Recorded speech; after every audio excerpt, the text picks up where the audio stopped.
Hello there, and welcome to Dinoverse. Tonight, we're embarking on a journey through one of the most enigmatic chapters in our planet's climate history. Picture a world emerging from the grip of an ice age, glaciers retreating like tired giants, and life cautiously reclaiming lands that had been frozen for millennia. Then, without much warning, the warming stumbled. The ice age, which seemed to be fading into memory, suddenly reasserted itself with a fury that would last over 1,000 years. This event is known to scientists as the Younger Dryas, named after a small Arctic flower that spread across the landscape during this cold snap. But you might think of it differently, as the moment when Earth's climate hit the pause button on spring and brought winter roaring back. It's a story that interweaves shifting climates, resilient humans, volcanic eruptions, massive floods, and mysteries that scientists still debate in conference rooms and research stations today. Before we dive deeper, I'm curious about something. Where are you right now? What's the weather like outside your window? Because while we discuss a world suddenly frozen in time, your world might be warm, temperate, or perhaps wrapped in its own seasonal chill. That small detail, your personal weather, connects you to the larger story of Earth's endless dance with climate. A dance that sometimes moves smoothly and sometimes lurches unexpectedly. If you find this gentle exploration soothing, or if it helps you unwind as you learn, a like or subscribe would mean the world. It helps this quiet corner of the internet reach others who might also appreciate winding down with stories from deep time.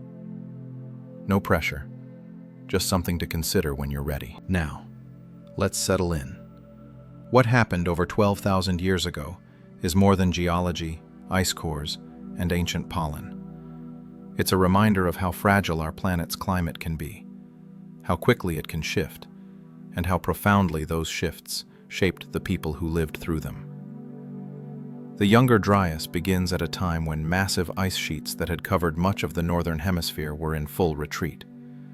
For tens of thousands of years, glaciers had sprawled across North America, Europe, and Asia, some reaching thicknesses of more than 2 miles.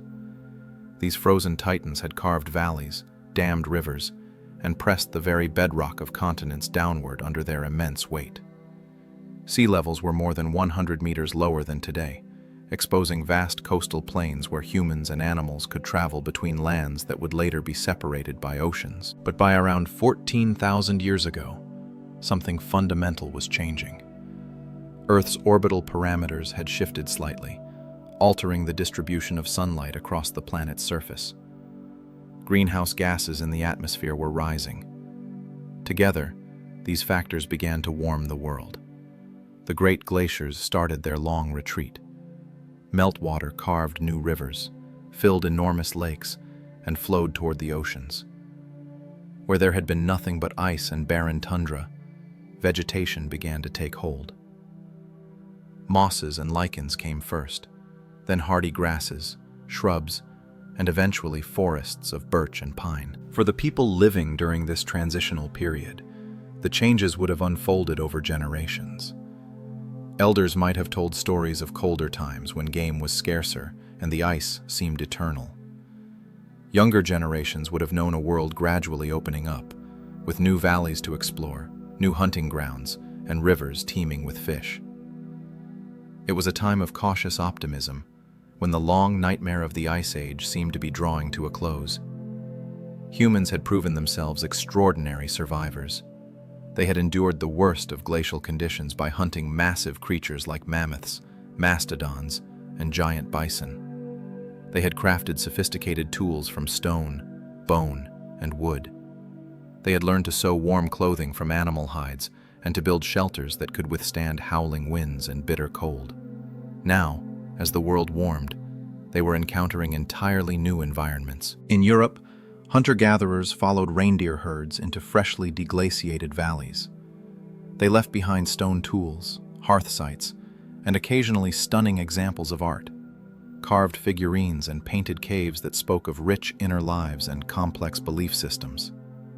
In Asia, groups traveled along expanding river systems and coastlines, trading materials like obsidian, shells, and amber across long distances.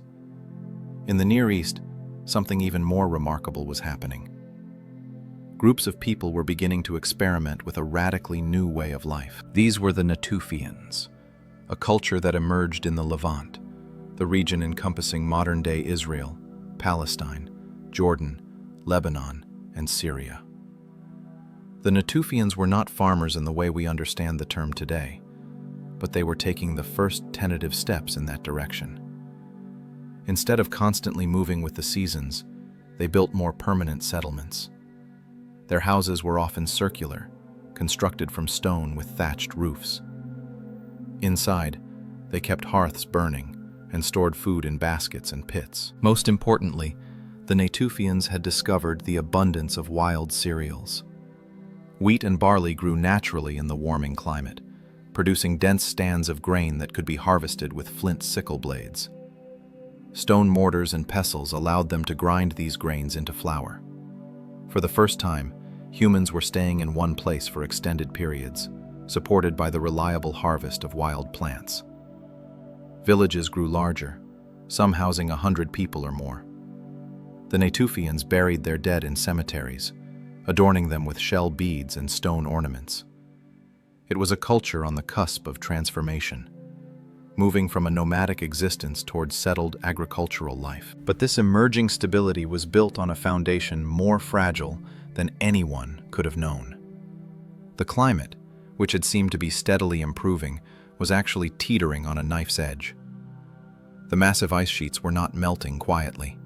They were releasing torrents of water that would reshape entire continents. And hidden within those melting glaciers, and the complex circulation of the world's oceans, was the trigger for a climate reversal so sudden and severe that it would throw the entire planet back into near-glacial conditions. To understand what happened next, we need to grasp the sheer scale of the ice sheets that were melting. The Laurentide ice sheet, which covered most of Canada and the northern United States, was one of the largest masses of ice in Earth's history. At its peak, it held enough frozen water to lower global sea levels by dozens of meters. As it melted, that water had to go somewhere. The retreat was not smooth or gradual. Sometimes glaciers would pause for centuries, their edges stabilizing. Other times, they would collapse rapidly, surging forward one moment and pulling back dramatically the next. As they melted, enormous proglacial lakes formed along their margins. These were not small bodies of water.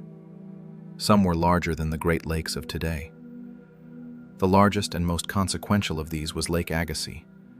At its maximum extent, Lake Agassiz stretched across hundreds of thousands of square kilometers, covering much of modern Manitoba, Saskatchewan, Ontario, Minnesota, and North Dakota. It was an inland sea of meltwater, held in place by ice dams and ridges of glacial debris. For thousands of years it grew, fed by countless streams pouring from the retreating ice sheet. But ice dams are inherently unstable. Ice is not solid rock. It creeps, it melts, it cracks. And when an ice dam holding back a lake the size of Lake Agassiz fails, the results are catastrophic beyond modern comprehension. Evidence suggests that Lake Agassiz drained multiple times throughout its existence, sometimes gradually, but sometimes in massive outburst floods. Geologists studying ancient shorelines, sediment deposits, and flood-carved landscapes have pieced together a picture of truly apocalyptic events. When the dam broke, water surged across the continent with the force of multiple Amazon rivers combined. Valleys were scoured clean. Boulders the size of buildings were transported for miles. Entire landscapes were reshaped in days or weeks. In the Pacific Northwest, a similar process created the Missoula floods, a series of cataclysmic outbursts from glacial Lake Missoula. These floods carved the dramatic scablands of eastern Washington, leaving behind massive ripple marks, giant gravel bars, and coulees hundreds of feet deep. The evidence is so dramatic that it fundamentally changed how geologists think about the power of water to shape the Earth. When these floods reached the oceans, they didn't just raise sea levels. They fundamentally altered the chemistry and circulation of the seas themselves. Ocean currents are driven by differences in temperature and salinity. Warm, salty water flows from the tropics toward the poles. As it cools in northern latitudes, it becomes dense and sinks, driving a deep return flow. This circulation system, often called the thermohaline circulation or the Great Ocean Conveyor Belt, redistributes heat around the planet.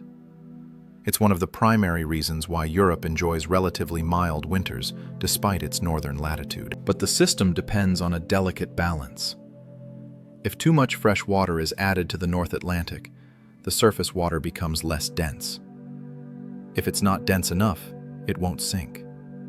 And if the water doesn't sink, the entire circulation pattern can weaken or even shut down.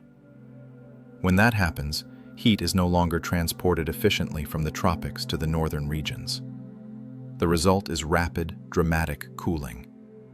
This is where the melting giants and the Younger Dryas connect. Evidence from ocean sediment cores shows clear signs that the Atlantic circulation weakened dramatically around 12,800 years ago, precisely when the Younger Dryas began.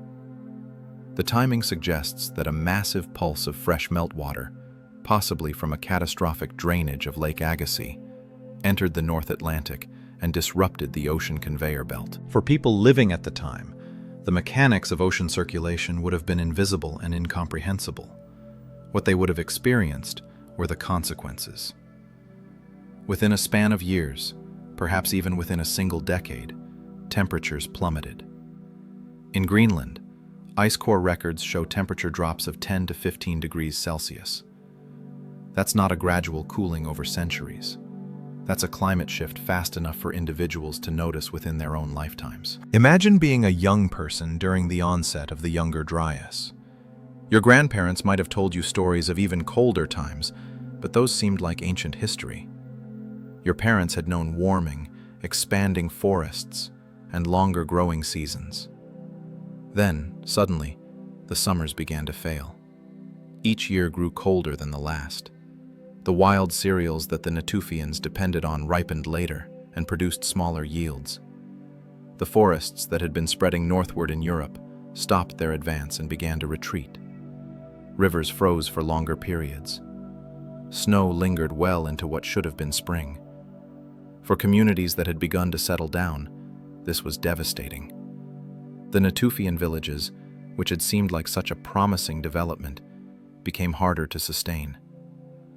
Archaeological evidence shows that many were abandoned during this period. People were forced back into more mobile lifestyles, following game animals and foraging over wider territories. But here's where human resilience comes into the story. While some communities collapsed, others adapted. And in some cases, the pressure of the Younger Dryas may have actually accelerated the transition to agriculture. When wild food sources became unreliable, some groups began to take more active control over plant reproduction. They saved seeds from the most productive plants. They protected favored patches of grain from animals. They experimented with planting in different locations and at different times of year. This is speculation to some degree, but the archaeological record shows that true domesticated crops appear shortly after the Younger Dryas ended. It's possible that the crisis forced innovation. When you can't rely on nature to provide, you start trying to manage nature more directly. The melting giants, the catastrophic floods, and the disruption of ocean circulation created a cascade of consequences that rippled through the entire Earth system. But the story doesn't end there, because some scientists believe there was another factor at play, something more dramatic and more controversial, something that arrived from beyond Earth itself. Among all the theories attempting to explain the Younger Dryas, none has generated more debate, more controversy, and more heated scientific argument than the impact hypothesis. First proposed in 2007 by a team of researchers, this idea suggests that around 12,800 years ago, a comet fragment, or asteroid, entered Earth's atmosphere and exploded over North America, triggering a cascade of environmental disasters that plunged the planet back into glacial conditions. It's a theory that sounds like science fiction, a cosmic visitor appearing in the sky, breaking apart with the force of nuclear weapons, igniting continent-spanning firestorms, and fundamentally altering the course of human history. Yet the researchers who proposed it insist they have evidence. The evidence centers on a thin layer in the geological record known as the Younger Dryas boundary layer. This layer, found at dozens of sites across North America, Europe, and the Middle East, dates to the exact moment when the cooling began. Within this layer, researchers have found unusual materials that they argue point to an extraterrestrial impact. These materials include microscopic spherules, tiny balls of once molten rock. They include elevated concentrations of metals like platinum and iridium, which are rare on Earth's surface but common in meteorites. They include nanodiamonds, which can form under the extreme pressures of an impact. And perhaps most dramatically, they include widespread layers of carbon and soot, suggesting massive fires burning simultaneously across vast areas. The scenario proposed by impact hypothesis supporters goes something like this. A fragment of a comet, possibly part of a much larger object that had broken up earlier, entered Earth's atmosphere traveling at tens of thousands of miles per hour. Unlike a solid asteroid, which might strike the ground and create a crater, this comet fragment was more fragile. It disintegrated as it hit the atmosphere, exploding in an airburst similar to the famous Tunguska event in Siberia in 1908, but on a vastly larger scale. The explosion would have released energy equivalent to millions of megatons of TNT. The blast wave would have flattened forests over thousands of square kilometers. The heat would have ignited fires across the continent. Debris ejected into the upper atmosphere would have spread globally, blocking sunlight and cooling the climate. If the impact occurred over or near the ice sheets, it might have fractured the ice, triggering massive outburst floods. In this scenario, the impact explains multiple aspects of the Younger Dryas all at once: the sudden cooling, the widespread evidence of fire, the apparent disruption of megafauna populations, and even the disappearance of the Clovis culture in North America. It's a compelling narrative. The problem is that not all scientists agree that the evidence supports it. Critics of the impact hypothesis argue that the evidence is not as clear-cut as it first appears.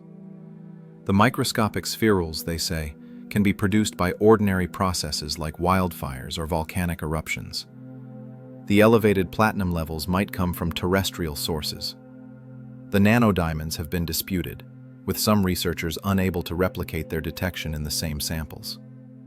And most tellingly, no impact crater has ever been found that dates to the right time period.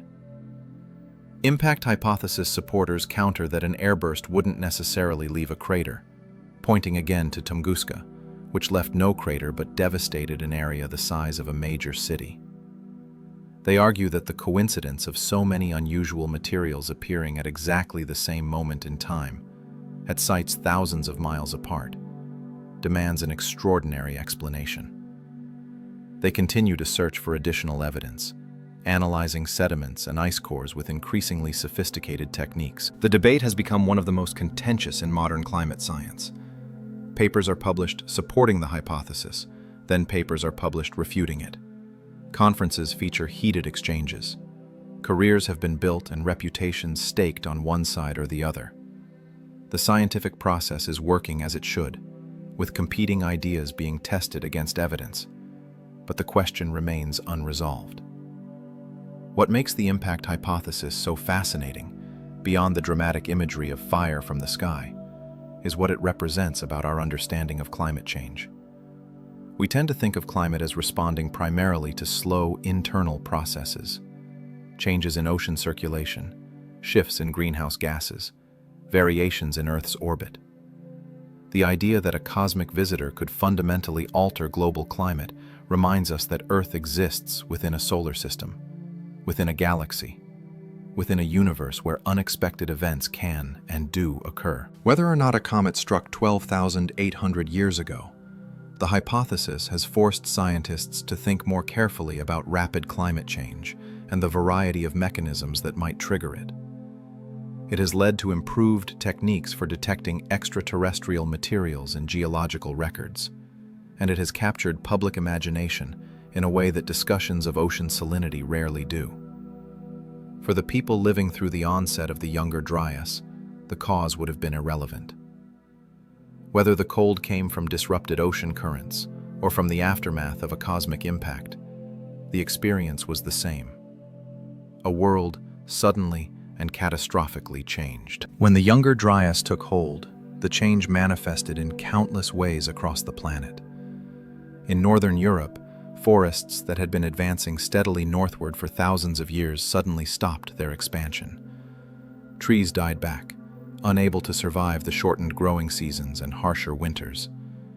In their place came the hardy plants of the tundra: grasses, sedges, mosses, and dwarf shrubs.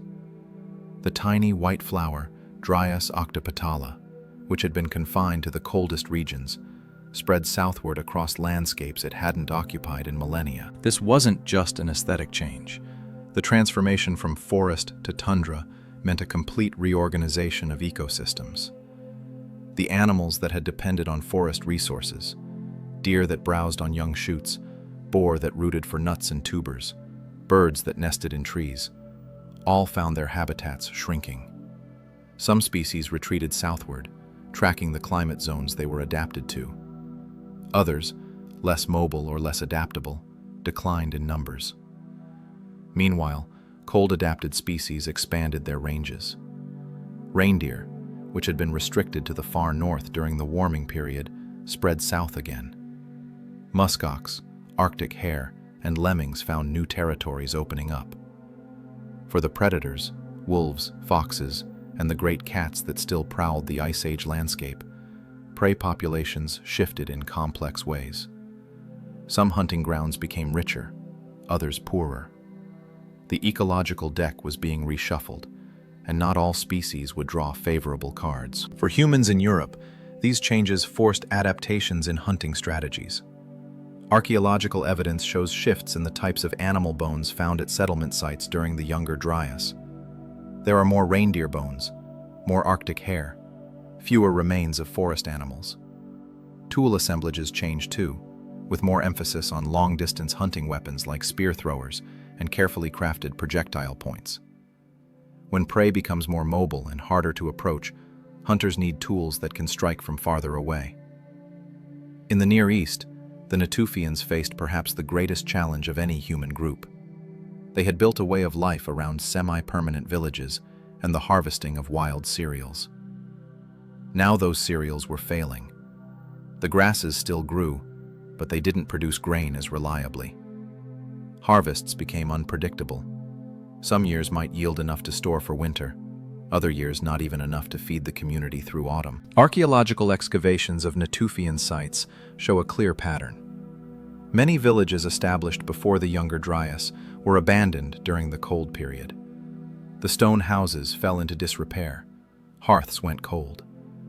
People moved on, forced back into more mobile lifestyles. But not all communities gave up. Some Natufians responded to the crisis by intensifying their relationship with plants. If wild stands couldn't be relied upon, perhaps they could be encouraged, protected, managed. This is where the story of agriculture truly begins, not in abundance but in scarcity. When resources are plentiful, there's little incentive to do the hard work of farming, clearing land, planting seeds, weeding, protecting crops from animals.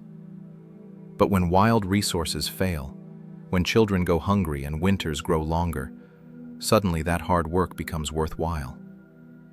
The Natufians who survived the Younger Dryas may have done so by crossing the threshold from harvesting to cultivating.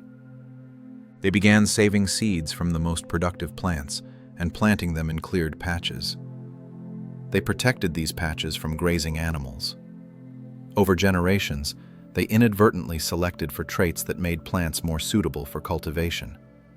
Seeds that didn't shatter and scatter when ripe, larger grain heads, quicker germination. By the time the Younger Dryas ended and warmth returned, true domesticated varieties of wheat and barley had emerged. The agricultural revolution, which would transform human society and eventually lead to cities and civilizations, was born from the pressures of climate crisis. In North America, The impacts were equally dramatic, but manifested differently. This continent was home to an astonishing array of megafauna: mammoths with their great curved tusks, mastodons with their flatter teeth adapted for browsing, giant ground sloths that could rear up to reach tree branches, saber-toothed cats with their enormous canines, dire wolves that hunted in packs, giant, short-faced bears that stood over 3 meters tall. These animals had survived the Ice Age, adapted to a world of glaciers and cold.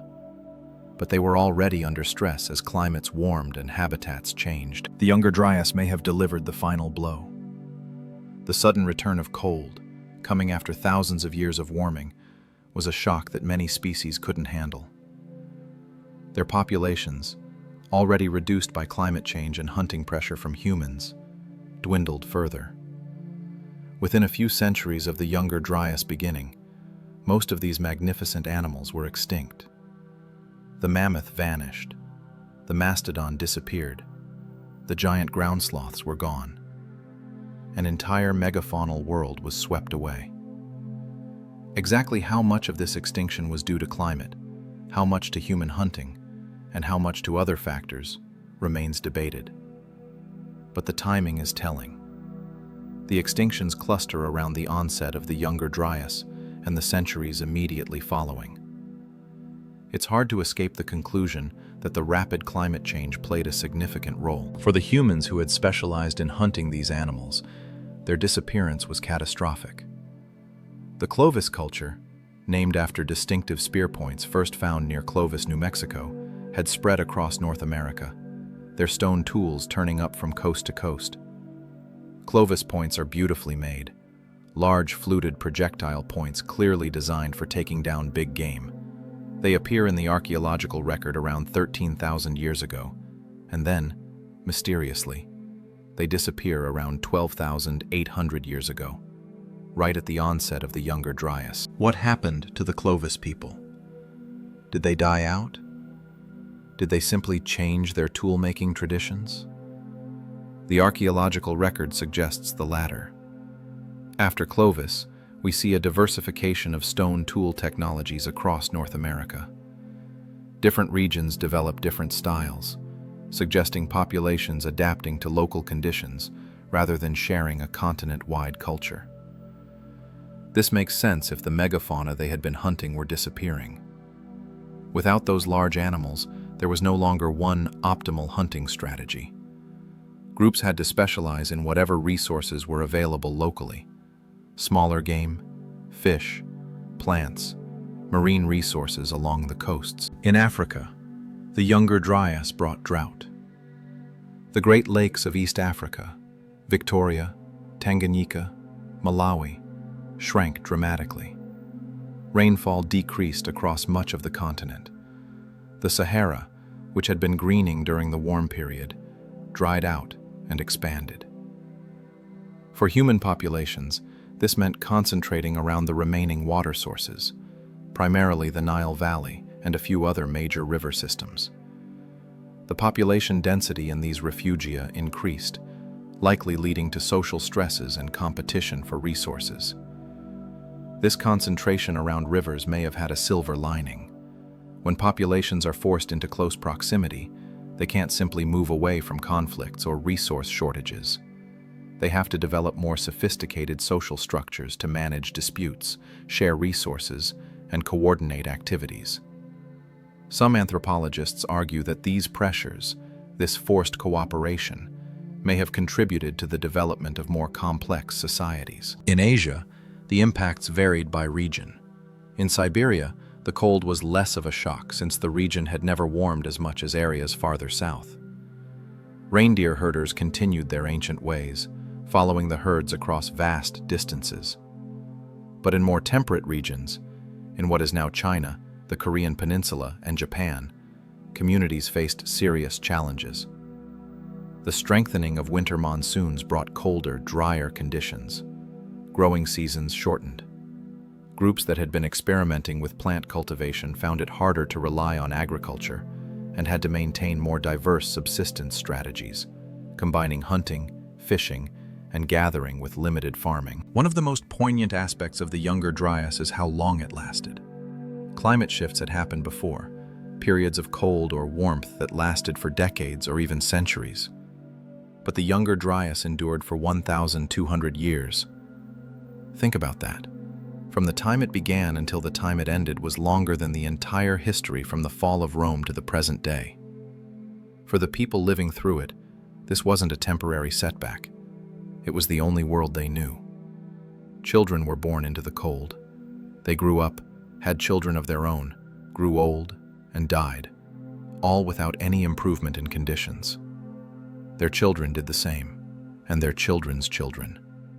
Generation after generation lived entire lives within the Younger Dryas, never knowing the warmth their distant ancestors had experienced, never imagining that warmth would return.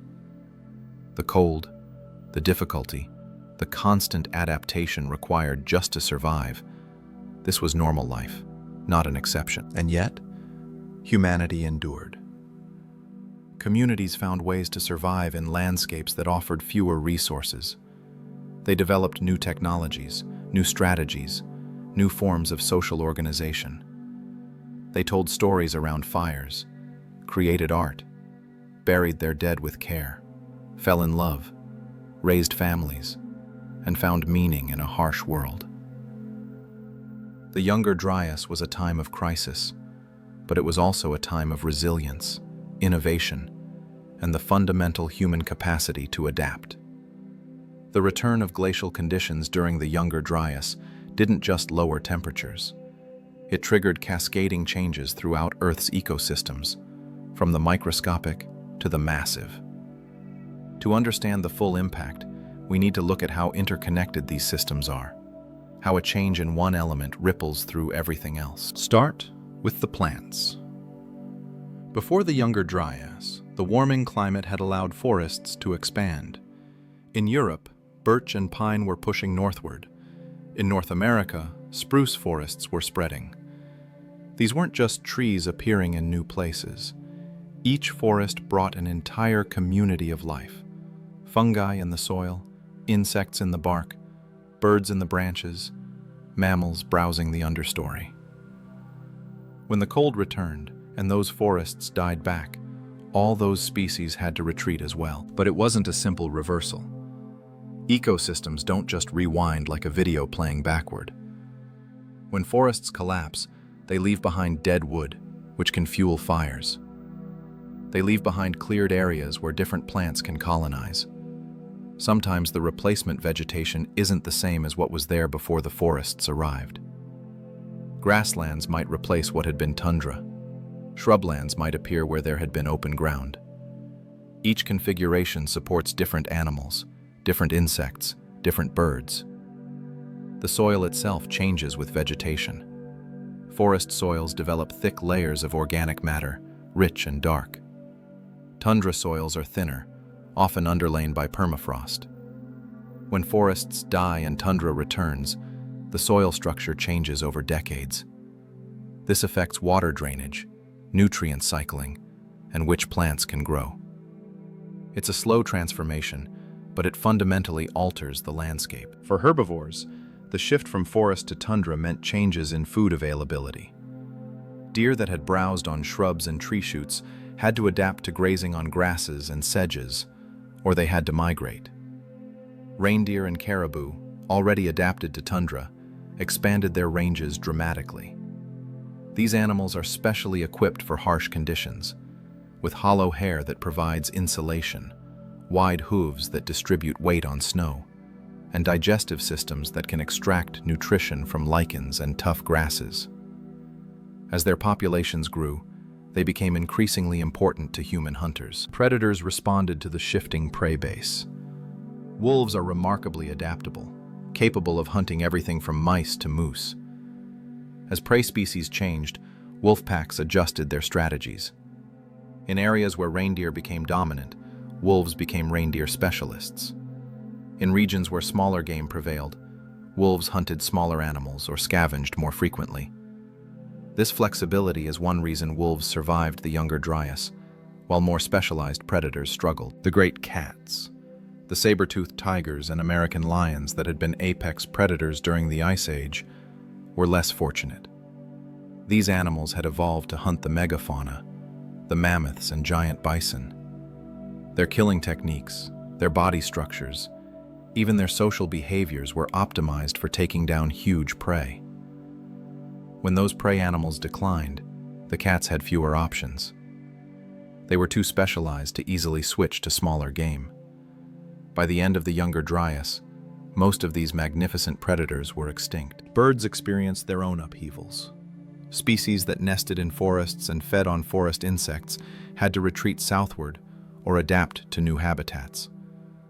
Ground-nesting birds of the tundra expanded their ranges. Waterfowl faced challenges as lakes and wetlands froze for longer periods or dried up in regions where precipitation decreased. Migration patterns shifted as the timing of seasons changed. Birds that had evolved to arrive in northern breeding grounds at a specific time, synchronized with the emergence of insects or the ripening of berries, found themselves out of sync as the climate changed faster than they could adapt. In the oceans, changes were equally profound. The disruption of the Atlantic circulation affected marine ecosystems from the surface to the depths. Regions that had received warm currents grew colder. The North Atlantic, in particular, saw dramatic changes.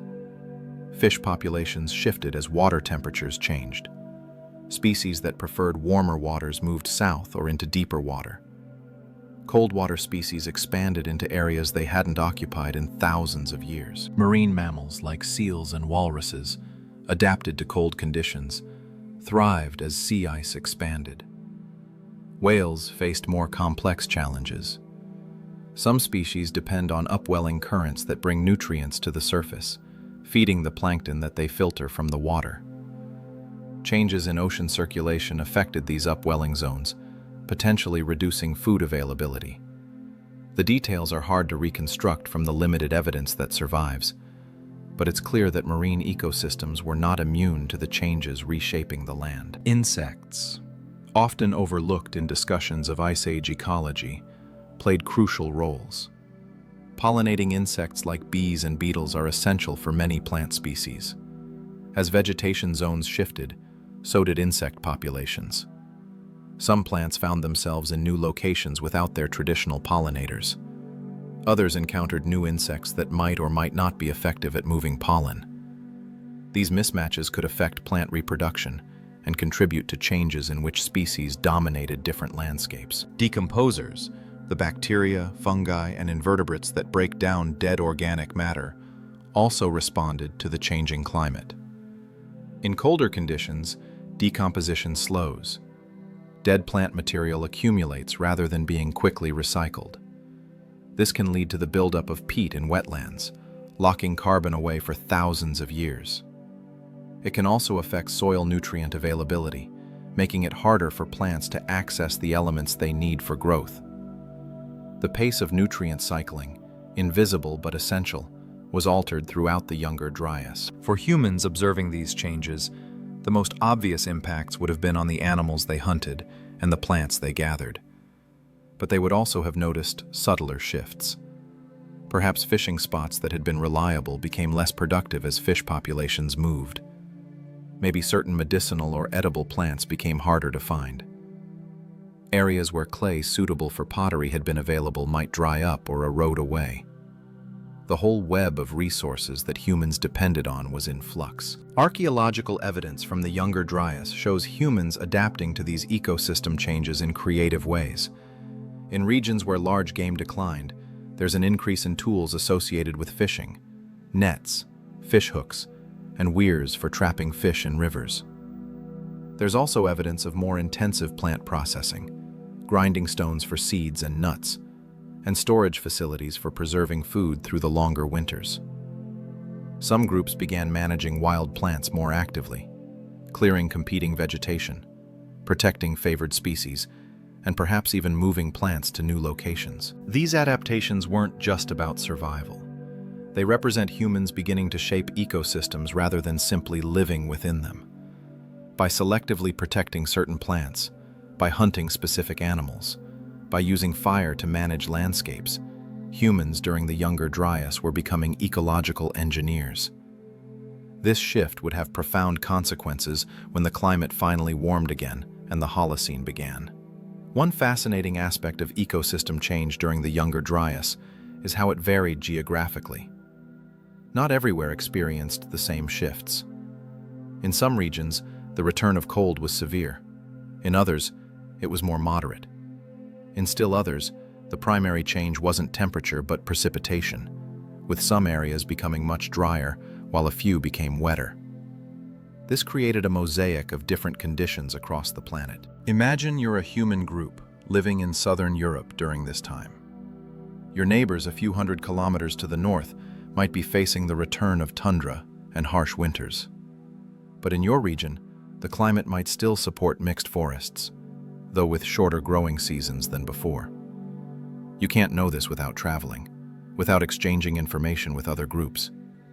And that need to know, to understand conditions elsewhere, to trade information and resources, may have strengthened the social networks that connected distant communities. In coastal regions, the story was complicated by sea level changes. The melting of glaciers continued even during the Younger Dryas, though at a slower pace. Sea levels kept rising, gradually flooding coastal plains. For communities that had established settlements on what seemed like safe ground, the slow encroachment of the sea was an ongoing concern. Over generations, fishing spots could end up underwater. Coastal caves that had been occupied for centuries might become tidal pools. Freshwater sources could be contaminated by salt water.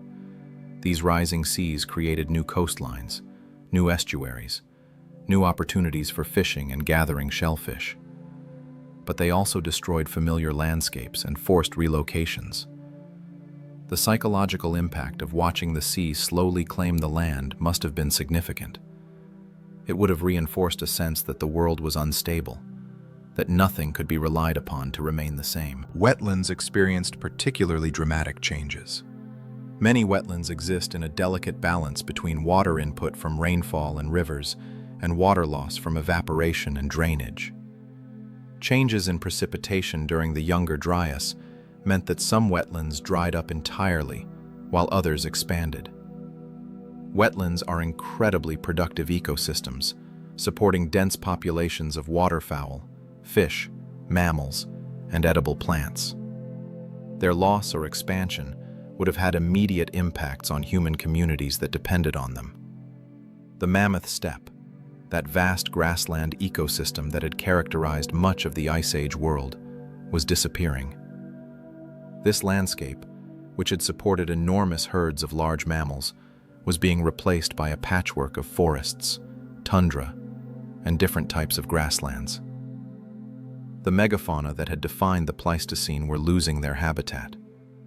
Combined with hunting pressure and the direct effects of rapid climate change, many simply couldn't adapt fast enough. There's something profoundly moving about imagining the last mammoths.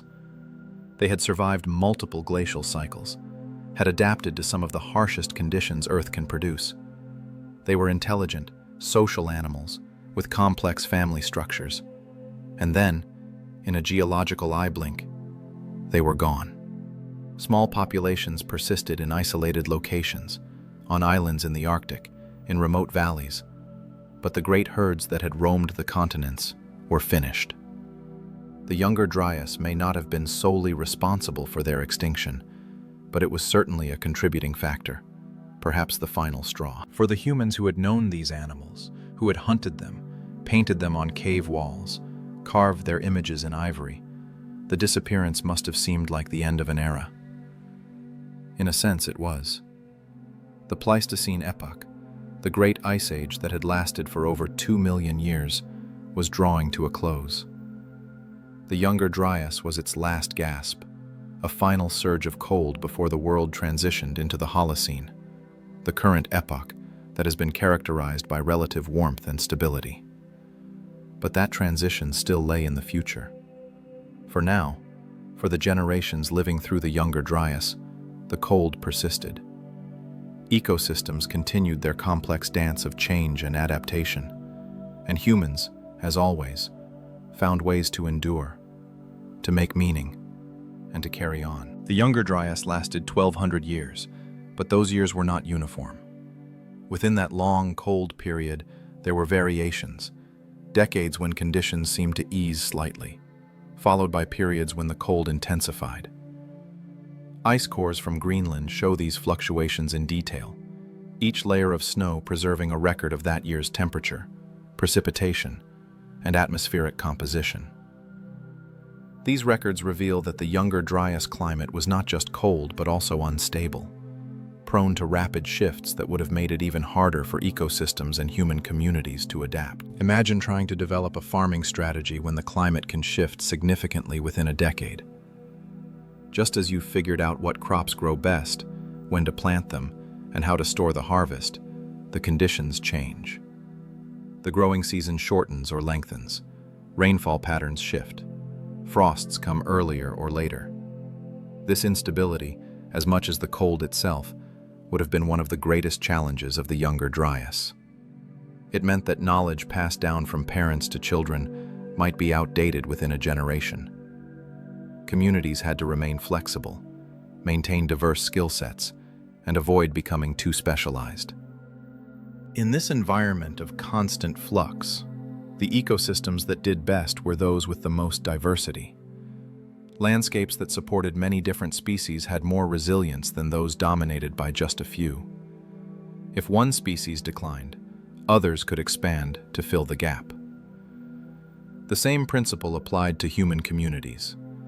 Groups that relied on a single resource, whether mammoth, wild cereals, or salmon runs, were more vulnerable than those who could harvest many different foods. The Younger Dryas may have taught hard lessons about the dangers of over-specialization and the value of diversity. As the centuries passed and the cold persisted, it must have seemed permanent to those living through it. The stories told by elders about warmer times would have started to seem like myths, tales from a distant golden age that might never return. And yet, return it would. Around 11,500 years ago, the climate began to shift again. This time, the change was toward warmth, and just like the onset of the Younger Dryas, it happened with shocking speed. Within a few decades, perhaps as little as 10 years in some regions, temperatures rose dramatically. The ice sheets resumed their retreat. Glaciers that had been stable or advancing for over a millennium began to melt rapidly.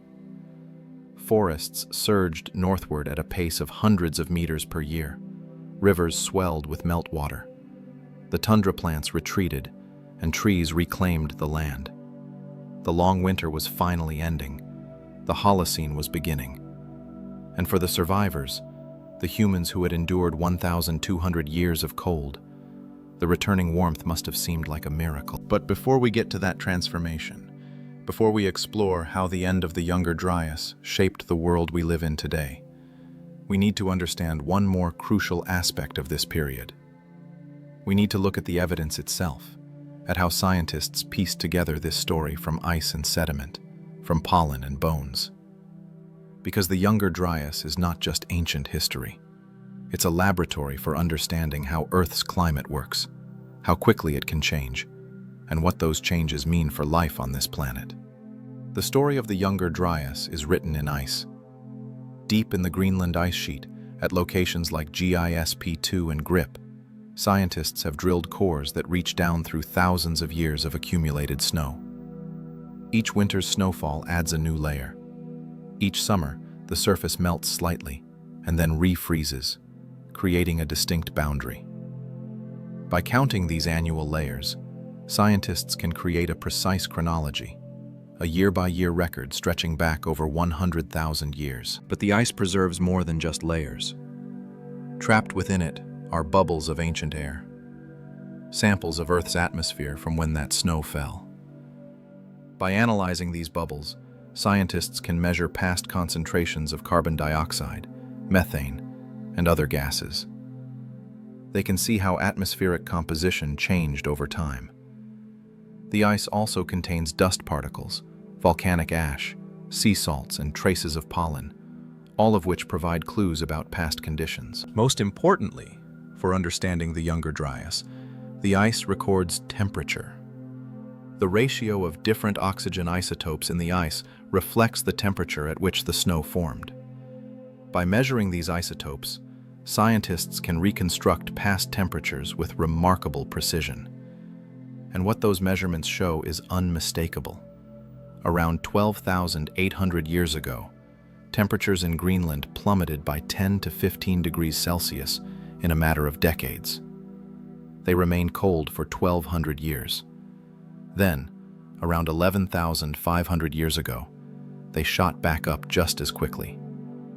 This is the smoking gun, the clearest evidence that the Younger Dryas was a real, dramatic event, and not just a regional anomaly.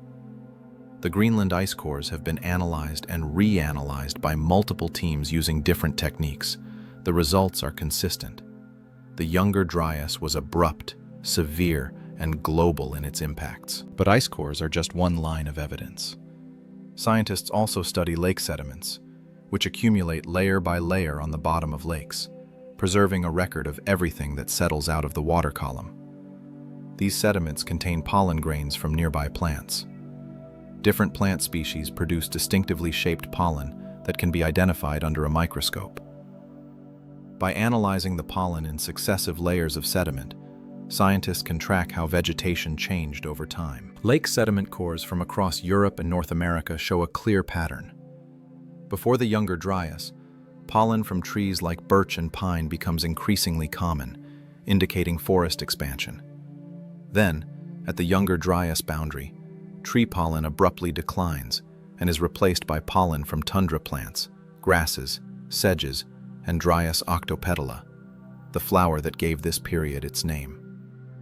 This vegetation shift confirms what the ice cores show: a sudden return to cold conditions. After 1,200 years, tree pollen increases again as forests return. Ocean sediment cores provide yet another perspective. The ocean floor accumulates sediment very slowly, but that sediment contains the shells of tiny marine organisms called foraminifera. Different species of foraminifera prefer different water temperatures. By identifying which species are present in different layers and by analyzing the chemistry of their shells, scientists can reconstruct past ocean temperatures and salinity. These ocean cores have been crucial for understanding the role of circulation changes in triggering the Younger Dryas. They show that the North Atlantic circulation weakened dramatically at the onset of the cold period, exactly as the meltwater hypothesis predicts. They also show regional variations, with some areas cooling while others remain stable or even warm slightly, reflecting the complex redistribution of heat that occurs when ocean circulation patterns change. Archaeological evidence adds the human dimension to this scientific reconstruction. Excavations of settlement sites from the Younger Dryas period show changes in the types of animals being hunted, the tools being used, and the locations where people chose to live. In the Near East, Natufian villages show signs of abandonment or reduced occupation during the Younger Dryas. In Europe, there's a shift in stone tool technologies and in the types of animal bones found at sites. In North America, the Clovis culture disappears from the archaeological record right at the Younger Dryas boundary, replaced by a diversity of regional tool traditions. All of these lines of evidence, ice cores, lake sediments, ocean cores, and archaeology, converge on the same story. The Younger Dryas was real. It was sudden. It was severe. And it had profound impacts on both natural ecosystems and human societies. But perhaps the most important lesson from this evidence is how quickly the climate system can change. The idea that climate shifts gradually over thousands of years is comforting, but it's not always accurate. Sometimes climate can flip from one state to another in a matter of years or decades, faster than civilizations can adapt. This realization has made the Younger Dryas a subject of intense interest, not just for paleoclimatologists studying the past, but for climate scientists concerned about the future. If the climate could change so dramatically 12,000 years ago, could it happen again? Are there tipping points in the modern climate system that, if crossed, could trigger similarly rapid shifts? These questions give the study of the Younger Dryas an urgency that goes beyond academic curiosity. One of the most concerning parallels between the Younger Dryas and today involves the Atlantic circulation system. As we've discussed, the leading hypothesis for what triggered the Younger Dryas is that a massive pulse of fresh meltwater disrupted the ocean conveyor belt, shutting down the circulation that carries heat to the North Atlantic. Today, Greenland's ice sheet is melting at an accelerating rate due to human-caused global warming. This melting is adding large amounts of fresh water to the North Atlantic. While the current rate is nowhere near the catastrophic floods from glacial Lake Agassiz, it is measurable, and it is affecting ocean salinity. Some studies suggest that the Atlantic circulation has already weakened by about 15% since the mid-20th century. Other research indicates that the system may be approaching a tipping point, beyond which it could collapse relatively quickly. If that happened, the consequences would not be a return to full ice age conditions. The overall warming from greenhouse gases would prevent that, but there could be dramatic regional effects. Europe could experience much colder winters, even as the rest of the planet continues warming. Weather patterns could shift, affecting agriculture, water resources, and storm tracks. Sea level rise could accelerate along the North American coast, as water that normally flows north backs up. The Younger Dryas shows us that such changes are not just theoretical possibilities. They have happened before. The climate system has demonstrated its capacity for abrupt shifts. And while the specific triggers might be different today, the underlying sensitivity of the system remains. This is why climate scientists speak increasingly about tipping points, and why there's growing concern about the pace of current changes. But the Younger Dryas also offers a more hopeful lesson: the resilience of life, and particularly of human adaptability. Our ancestors endured 1,200 years of harsh conditions. They didn't just survive, they innovated. They developed new technologies, new social structures, and new relationships with their environment. When the cold finally ended, they emerged with skills and knowledge that would transform the world. The agricultural revolution, which began in the centuries after the Younger Dryas, was in many ways a response to the challenges that period had posed. People had learned that wild resources could not always be relied upon. They had learned the value of managing and controlling food production. These hard-won lessons would shape the trajectory of human civilization for millennia to come. As we move deeper into our own era of rapid climate change, there's something both sobering and inspiring about looking back at the Younger Dryas. Sobering because it reminds us how vulnerable we are to climate shifts, how quickly the systems we depend on can be disrupted. But inspiring because it shows that humans are capable of adapting to extraordinary challenges, of finding creative solutions, and of building new ways of life even in the most difficult circumstances. The evidence locked in ice, sediment, and stone doesn't just tell us what happened. It tells us what's possible, for better and worse. It's a reminder that climate is not a stable backdrop to human history, but an active force that shapes and is shaped by life on Earth.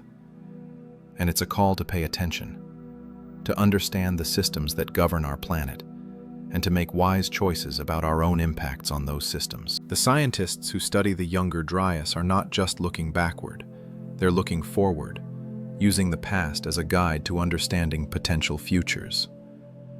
Every ice core drilled, every sediment sample analyzed, every archaeological site excavated adds another piece to the puzzle. And while we may never know with absolute certainty every detail of what triggered the Younger Dryas, or exactly how it unfolded in every corner of the globe, we know enough to recognize it as one of the most dramatic climate events in recent Earth history, and as a powerful example of how interconnected and dynamic our planet's systems truly are. There may also have been positive feedback loops at work. As temperatures rose, ice and snow cover decreased. With less white surface to reflect sunlight, more solar energy was absorbed by darker land and water, causing further warming. As permafrost thawed, organic matter that had been frozen for thousands of years began to decompose, releasing more carbon dioxide and methane into the atmosphere. vegetation expanded rapidly, which both removed some carbon dioxide from the air through photosynthesis, but also reduced surface reflectivity in formerly snowy areas. All of these factors working together created a cascade of warming that moved faster than the initial trigger alone could account for. For the people living through this transition, the changes would have been remarkable. Imagine being born in the final decades of the Younger Dryas, in a world that had known only cold for as long as anyone could remember. Your parents and grandparents would have told you that this was simply how the world was. Long winters, short summers, tundra plants, and herds of reindeer. Then, as you reached adulthood, things began to change. Each year grew noticeably warmer than the last. Snow melted earlier. Summers felt longer and more productive. Trees began appearing in valleys where only grasses had grown before. Within your lifetime, the entire landscape transformed. This rapid warming brought both opportunities and challenges. On the opportunity side, longer growing seasons meant more reliable harvests for groups that had been experimenting with plant cultivation. Animals that preferred warmer conditions expanded their ranges, providing new hunting opportunities. Rivers flowed more freely, offering better fishing. Forests provided wood for construction and fuel, nuts and berries for food, and habitat for diverse game animals. The world was becoming more productive, more abundant, more green. But rapid change is always disorienting. Landscapes that had been familiar for generations were suddenly different. Places where families had camped for centuries might be flooded by rising seas or claimed by encroaching forests. The reindeer herds that had been the staple of northern hunters began moving farther north, tracking the retreating tundra.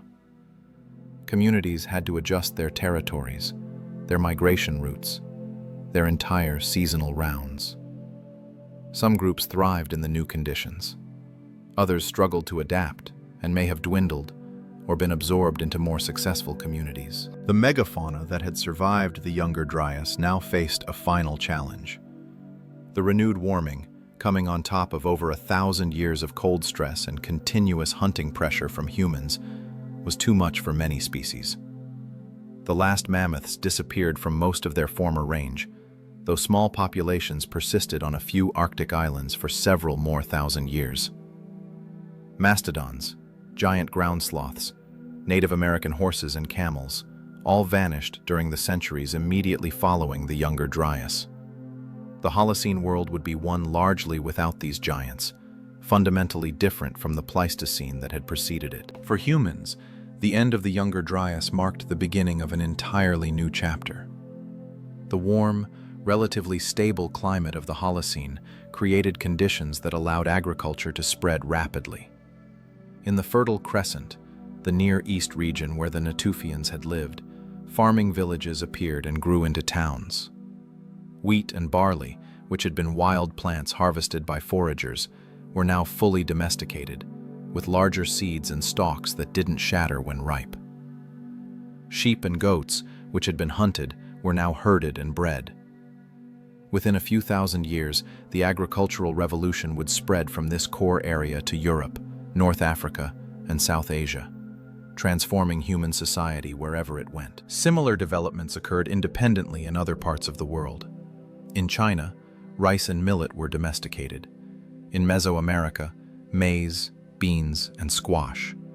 In the Andes, potatoes and quinoa. In New Guinea, taro and bananas. Each of these agricultural centers developed in the warm, stable conditions of the early Holocene. While climate alone didn't cause the agricultural revolution, it created the conditions that made it possible. The reliability of growing seasons, the abundance of water from melting glaciers feeding rivers and lakes, the expansion of the plant and animal species that would become crops and livestock. All of these were gifts of the post-Younger Dryas warming. Agriculture, in turn, enabled population growth. When you can produce more food than you need for immediate consumption, you can store surpluses. When you have surpluses, you can support people who don't directly produce food. Craftspeople, traders, priests, rulers. You can build permanent structures, accumulate possessions, and develop complex social hierarchies. Within a few thousand years of the Younger Dryas ending, the first cities were appearing in Mesopotamia. Writing was invented. Bronze metallurgy developed. Civilization, as we typically define it, emerged. All of recorded history, everything from the pyramids of Egypt to the Roman Empire, to the Renaissance, to the Industrial Revolution, to the modern world, has occurred within the Holocene, the warm period that began when the Younger Dryas ended. In that sense, we are all children of that warming. Our societies, our cultures, our technologies, everything we've built has been constructed in the climate that followed the Younger Dryas. We have no experience, as modern civilizations, with the kind of rapid, dramatic climate changes that characterize the Younger Dryas itself. This is both a blessing and a potential danger.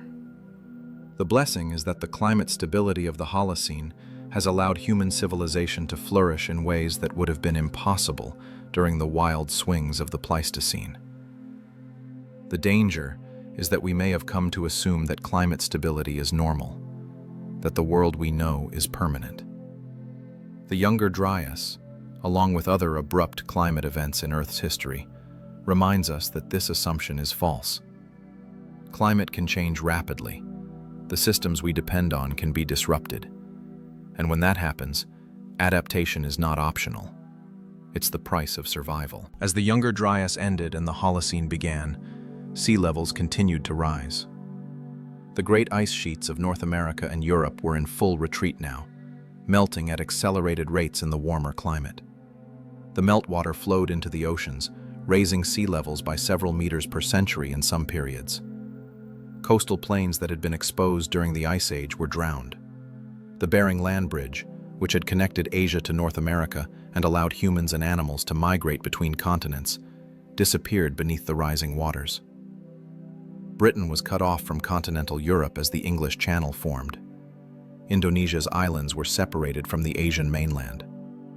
Around the world, coastlines shifted, creating the familiar outlines we see on maps today. For coastal communities, this was a time of constant adjustment.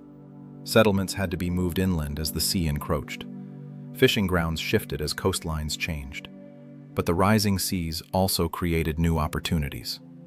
Estuaries, where rivers met the ocean, became highly productive environments rich in fish, shellfish, and waterfowl. Many early Holocene cultures focused heavily on these coastal resources, developing sophisticated maritime technologies.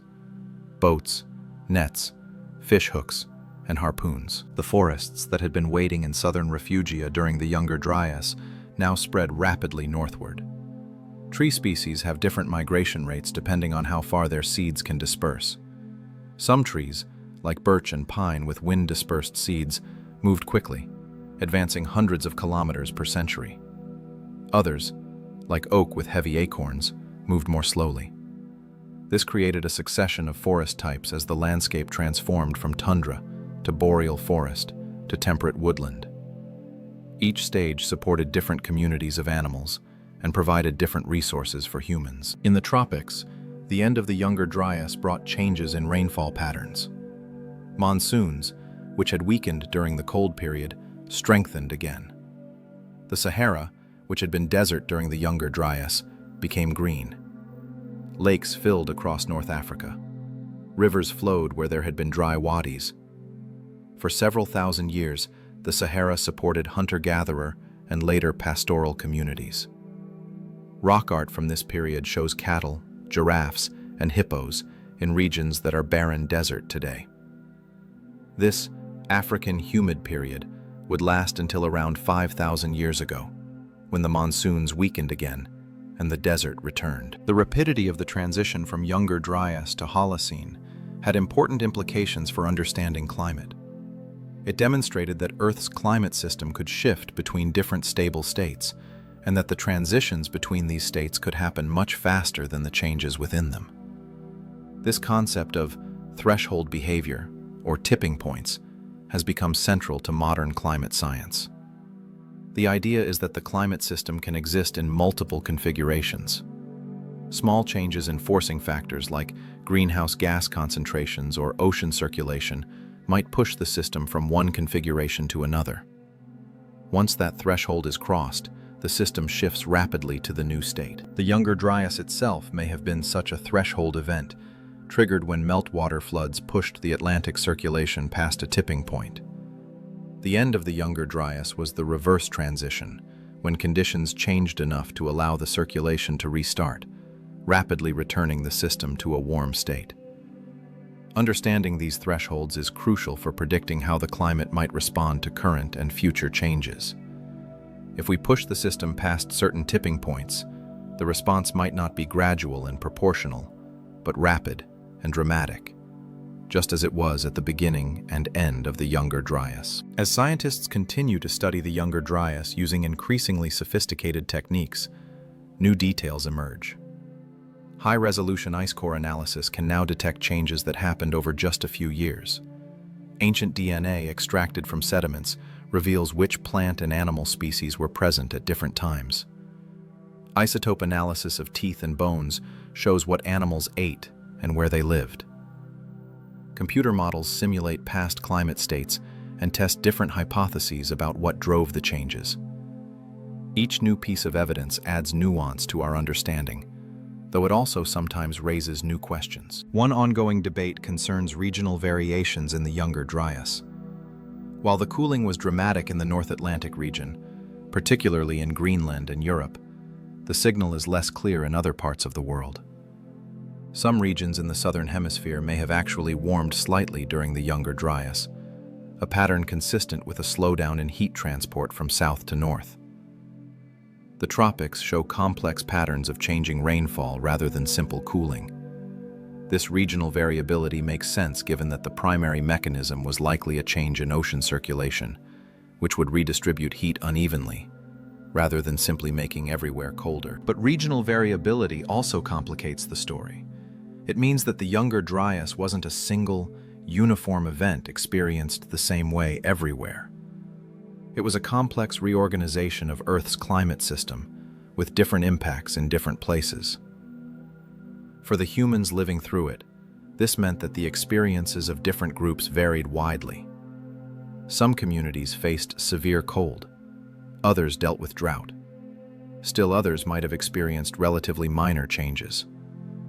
These different experiences would have shaped different cultural responses and different pathways toward the innovations that would define the Holocene. The question of what life was actually like during the Younger Dryas, the daily experience of the people who endured it, is something we can only partially reconstruct from archaeological evidence. But that evidence, combined with what we know about the climate and ecosystems, allows us to imagine with some confidence what challenges these communities faced and how they responded. Consider a Natufian community in the Levant at the onset of the Younger Dryas.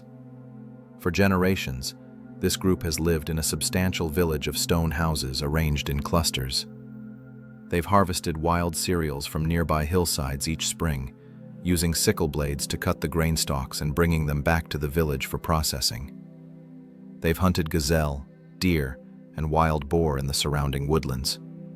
They've gathered nuts, fruits, and edible plants. Life has been good, abundant enough that they've been able to stay in one place for most of the year, rather than constantly moving. Then the climate begins to change. The first signs might be subtle. A late spring one year, a poor harvest the next. But over a decade or two, the pattern becomes clear. The wild cereals are producing less grain. The stands are thinner, the heads smaller. Summers are shorter and less reliable. The forests where they hunted are thinning, and the animals are becoming scarce. Winter cold lasts longer, requiring more firewood but with fewer trees to provide it. The village faces a choice. They could abandon their settlement and return to a fully mobile lifestyle, following the resources as their ancestors did. Some families probably choose this option, leaving to seek better conditions elsewhere. But others decide to stay, to adapt, to find new ways to make the land provide what they need. They begin to pay more attention to the cereal plants, protecting the most productive patches from grazing animals, perhaps even saving seeds and scattering them in cleared areas. They diversify their diet, paying more attention to plant roots, to seeds from grasses that had previously been ignored, to hunting smaller game that might have seemed not worth the effort in better times. This intensification of resource use, driven by necessity, is exactly what the archaeological record shows. Natufian sites from the Younger Dryas period have more grinding stones, suggesting increased processing of seeds and nuts. There's evidence of storage facilities being improved and expanded, indicating that food security had become a greater concern. The houses themselves become simpler in some sites, suggesting that less time and energy could be devoted to construction when simply finding enough food was challenging. But not all adaptations were about scarcity. The Younger Dryas also spurred innovation in technology. Stone tool assemblages show refinements and new types appearing. Microliths, tiny stone blades that could be hafted into wooden or bone handles to create composite tools, become more common. These allowed efficient use of raw materials and could be repaired by replacing individual blades rather than reshaping an entire tool. Fishing technology improves, with better hooks and more evidence of net weights. In some regions, there's the first appearance of grinding stones sophisticated enough to produce fine flour, a technology that would be essential for the bread-based diets of later agricultural societies. Social structures may have evolved as well. When resources are abundant, communities can be relatively egalitarian. There's enough for everyone, and sharing is easy. But when times are hard, social organization becomes more important. Someone needs to coordinate the harvest, to decide how much should be stored versus consumed immediately, to mediate disputes over access to the best foraging areas. Leadership structures may have become more formalized during the Younger Dryas out of necessity. The archaeological evidence for this is indirect. Differences in burial practices suggesting some individuals had higher status, more elaborate buildings that might have served community functions, but the pattern is suggestive. In Europe, the situation was different, but equally challenging. Hunter-gatherer groups that had been pushing northward into newly deglaciated territories found themselves facing a reversal. The reindeer herds that they depended on began moving north again as tundra conditions returned. Groups had to decide whether to follow the herds or to stay and adapt to hunting different animals in the changing landscape. Evidence from sites like Stellmoor in northern Germany shows intensive reindeer hunting during the Younger Dryas. The site contains the remains of hundreds of reindeer, killed with sophisticated projectile weapons. The people who used this site were specialists, highly skilled at hunting these particular animals. They returned to the same location year after year, likely timing their visits to intercept migrating herds. This kind of specialized hunting required detailed knowledge of animal behavior, precise timing, and effective preservation techniques to handle the large amount of meat obtained during successful hunts. But specialization has risks. If something happens to the resource you depend on, you're in trouble. Some European groups maintained more generalized subsistence strategies, hunting a variety of animals, fishing, and gathering plants. These groups may have been more resilient during the Younger Dryas, better able to adjust when conditions changed. The archaeological record shows both strategies persisting, suggesting that different approaches could be successful, depending on local conditions and perhaps on cultural preferences. In North America, the situation was complicated by the ongoing extinction of megafauna. The people who had hunted mammoths and mastodons found their primary prey disappearing. This wasn't just an economic challenge, but potentially a cultural one as well. For groups whose identity, stories, and skills were built around hunting the great animals, their disappearance must have been profoundly disorienting. Imagine if a fundamental part of your culture's identity suddenly ceased to exist. The stories your grandparents told about hunting mammoths are now about animals that no longer exist. The techniques you learned as a child are useless. Archaeological sites from this period in North America show increasing emphasis on smaller game, bison, deer, and elk, rather than mammoths and mastodons.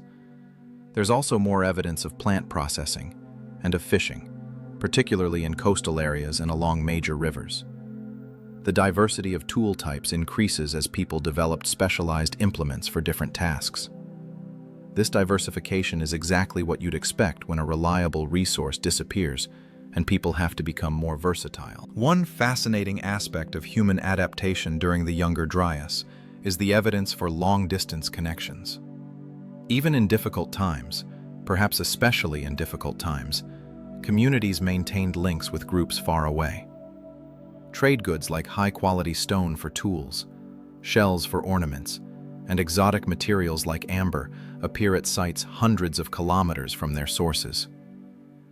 These exchange networks weren't just about acquiring materials. They were also about maintaining social connections, sharing information about conditions in different regions, and creating alliances that might provide refuge if local conditions became unbearable. Information exchange would have been crucial during the Younger Dryas. Knowing where game was abundant, where plant harvests had been good, where water sources remained reliable. This kind of knowledge could mean the difference between survival and starvation. Groups that maintained wide social networks had access to more information and more options. This may have reinforced the importance of regular gatherings, seasonal aggregations where multiple groups came together to trade, arrange marriages, share news, and reinforce social bonds. Religion and ritual likely played important roles as well. When the world becomes unpredictable and harsh, people often turn to spiritual explanations and practices. The Younger Dryas may have been seen as a time of divine displeasure or cosmic imbalance. Rituals to appease spirits or gods, to ensure successful hunts or harvests, would have been performed with increased urgency. The archaeological record from this period includes carved figurines, decorated tools, and what may be ritual sites, all suggesting that symbolic and spiritual life continued and perhaps intensified. Art from the Younger Dryas period shows interesting patterns. In Europe, the tradition of elaborate cave paintings largely ends around this time. The last great painted caves date to before or at the very beginning of the Younger Dryas. Whether this reflects population decline, cultural change, or simply a shift to art forms that don't preserve as well is unclear. But portable art, carved figurines and decorated tools, continues and evolves. Perhaps in more mobile, stressed communities, art that could be carried was more practical than permanent installations in caves. Children growing up during the Younger Dryas would have had very different experiences than their grandparents. They would have learned survival skills for a harsher world. They would have been taught to value versatility over specialization, to waste nothing, to prepare for unpredictable conditions. The stories told to them would have included warnings about the changeability of nature, about times of plenty that could suddenly turn to scarcity. These lessons, learned over 1,200 years, would have become deeply embedded in cultural memory and practice. Women's roles may have become even more crucial during this period. In most hunter-gatherer societies, women are the primary gatherers, responsible for collecting plant foods, small animals, and shellfish. When large game became scarcer, these gathered resources became proportionally more important to the diet. Women's knowledge of plants, which species were edible, when they were available, how to process them, would have been vital. The increasing evidence for plant processing during the Younger Dryas suggests that gathering, and therefore women's work, became more central to survival. The elderly also played important roles. In times of rapid change, having people who remembered different conditions, who knew alternative strategies from earlier in their lives, was valuable. An elder who remembered hunting techniques from before the Younger Dryas, or who knew where to find resources that had fallen out of regular use, could provide crucial knowledge. The presence of older individuals in burials from this period suggests they were valued and cared for, even when they were no longer productive in the conventional sense. Population dynamics during the Younger Dryas are difficult to reconstruct with certainty, but there are hints in the archaeological record. Some regions show evidence of population decline, fewer and smaller settlement sites. Other regions show stability or even growth, perhaps because people were concentrating in areas where resources remained relatively abundant. This would have created population pressures in some areas, potentially leading to conflicts over territory and resources. though direct evidence of violence from this period is limited. The Younger Dryas also shaped human genetics in ways we're only beginning to understand. Population movements, changes in group sizes, and variations in survival rates all affect genetic diversity and distribution. Modern genetic studies sometimes show signatures of population bottlenecks, times when human populations shrank, that date roughly to this period. These bottlenecks vary by region, consistent with the idea that the Younger Dryas affected different populations differently. Some groups thrived despite the challenges, while others struggled and declined. One of the most remarkable aspects of human survival during the Younger Dryas is simply the fact that we did survive. And not just survive, but maintained complex cultures, advanced technologies, and the capacity for innovation. Humans didn't retreat into a barely subsisting existence. They continued to create art, to develop new tools, to maintain social networks, and to plan for the future. This resilience is perhaps the most important lesson from this period. As the Younger Dryas continued, decade after decade, century after century, it must have seemed permanent to those living through it. The idea that warmth would return, that the world could be different, would have seemed like fantasy, like the myths of a golden age that elders spoke of but that seemed impossibly distant. And yet, return it did. And when it came, the warmth brought not just easier living conditions, but the opportunity for the innovations that had been developing during the cold times to fully flower. The agricultural techniques that the Natufians and other groups had been experimenting with out of necessity became, in the warmer climate, the foundation for a revolution. The social structures that had developed to manage scarce resources became the basis for more complex societies. The trade networks that had been lifelines during hard times became conduits for the spread of new ideas and technologies. The Younger Dryas had been a crucible, and what emerged from it was a humanity that was in some ways more sophisticated, more adaptable, and more prepared for the challenges and opportunities that the Holocene would bring. For all its hardships, the Younger Dryas may have been necessary. It's possible that without the pressures it created, agriculture might have developed much more slowly or not at all. The comfortable abundance of the early warming period might have allowed humans to continue as sophisticated hunter-gatherers indefinitely. It was the return of scarcity, the unreliability of wild resources, that pushed some groups to take the risky step of trying to control plant and animal reproduction. And once that step was taken, once the Younger Dryas ended and conditions improved, there was no going back. Agriculture spread because it worked, because in the stable climate of the Holocene, it could produce reliable surpluses, support growing populations, and enable the accumulation of resources that made civilization possible. This is speculation, of course. We can't know what would have happened if the Younger Dryas hadn't occurred. But we can see in the archaeological record that the transition from foraging to farming accelerated dramatically in the centuries after the Younger Dryas ended. The seeds of that transition, both literally and figuratively, were planted during the cold times. The harvest came in the warmth that followed. The end of the Younger Dryas around 11,500 years ago marked not just the end of one climate period, but the beginning of another, the Holocene, the epoch in which we still live today. The Holocene has been characterized by relative climate stability, especially compared to the wild swings of the Pleistocene.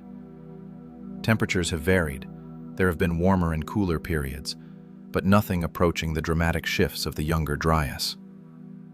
This stability has been the foundation for everything that followed, for agriculture, for cities, for writing, for all of human civilization as we know it. This raises an uncomfortable question for our own time.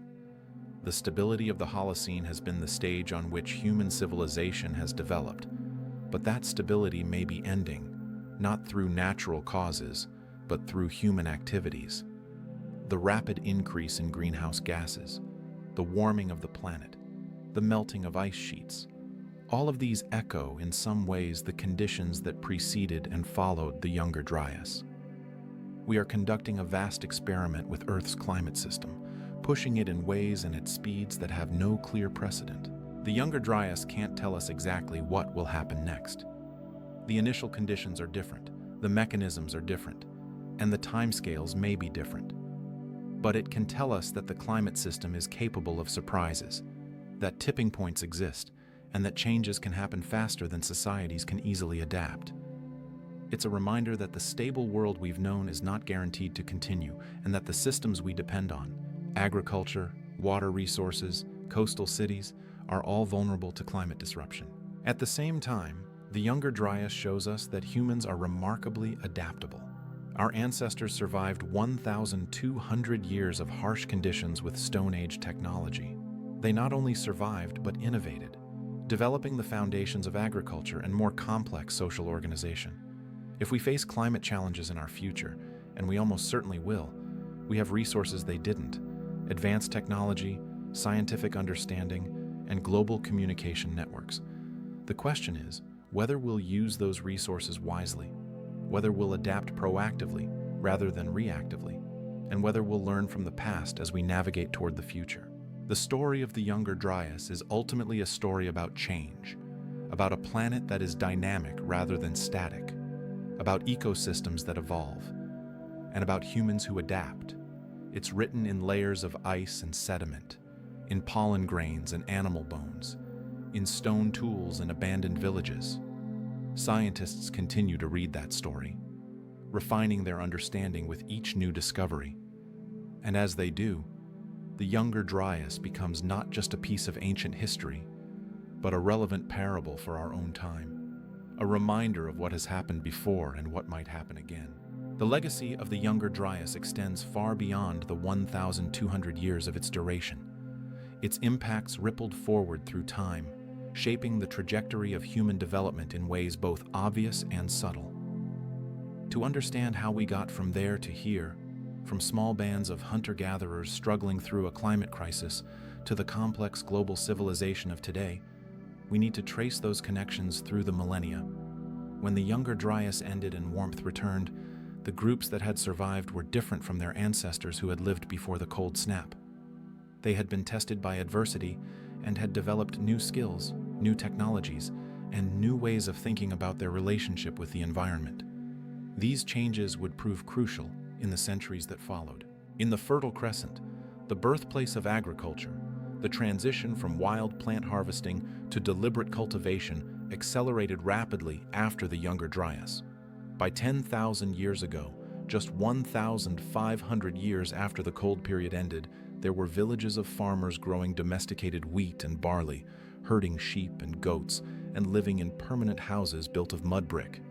These early farming communities, sites like Jericho in the Jordan Valley and Çatalhöyük in what is now Turkey, bore little resemblance to the mobile hunter-gatherer bands that had characterized human society for hundreds of thousands of years.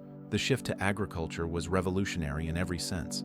It changed how humans related to the land, from taking what nature provided to actively shaping ecosystems to produce desired resources. It changed population dynamics, allowing for larger communities and higher population densities.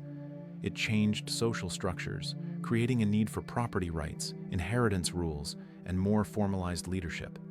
It changed the human body itself, with new diseases emerging from living in close proximity to domesticated animals, and from the less diverse diets of farming compared to foraging.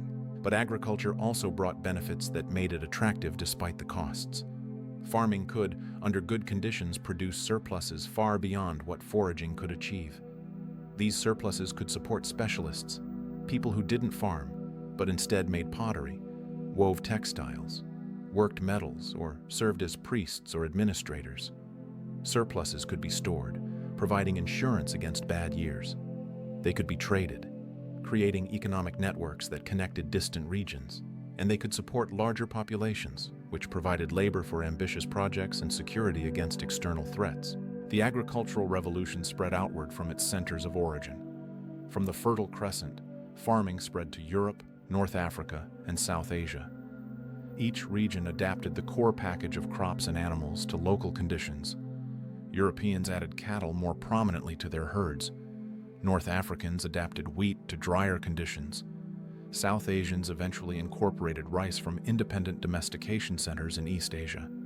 This diffusion of agriculture, sometimes through the movement of farmers into new territories and sometimes through neighboring foragers adopting farming practices, transformed the world over the course of a few thousand years. Similar processes occurred independently in other regions.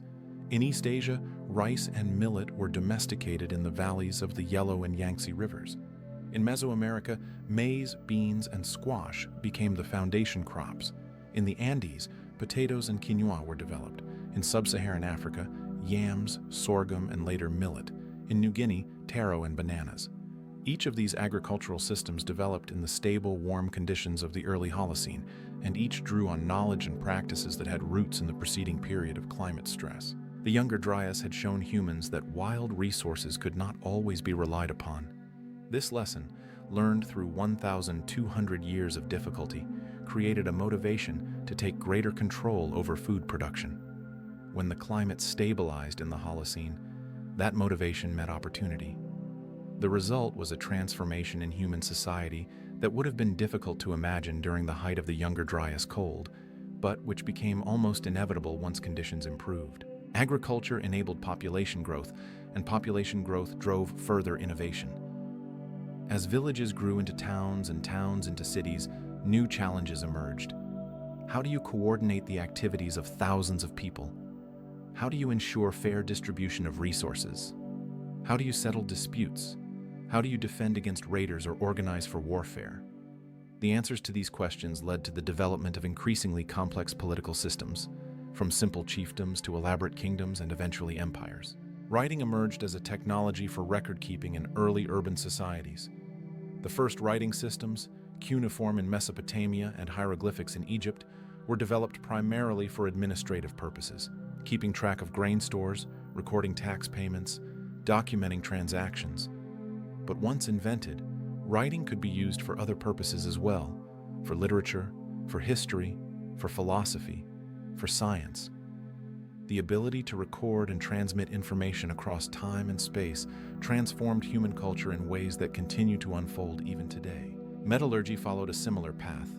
Copper working appeared early in the Holocene, initially for making ornaments and prestige goods. Bronze, an alloy of copper and tin, was harder and could be used for tools and weapons. The Bronze Age civilizations of Mesopotamia, Egypt, the Indus Valley, and China built their power in part on superior metallurgical technology. Iron, which required higher temperatures to smelt but was more abundant than copper or tin, eventually replaced bronze and enabled another leap in technological capability. Each of these developments, agriculture, cities, writing, metallurgy, built on the foundations laid during and immediately after the Younger Dryas. The climate stability of the Holocene provided the conditions for these innovations to flourish, but the innovations themselves were responses to challenges and opportunities that had their roots in earlier periods.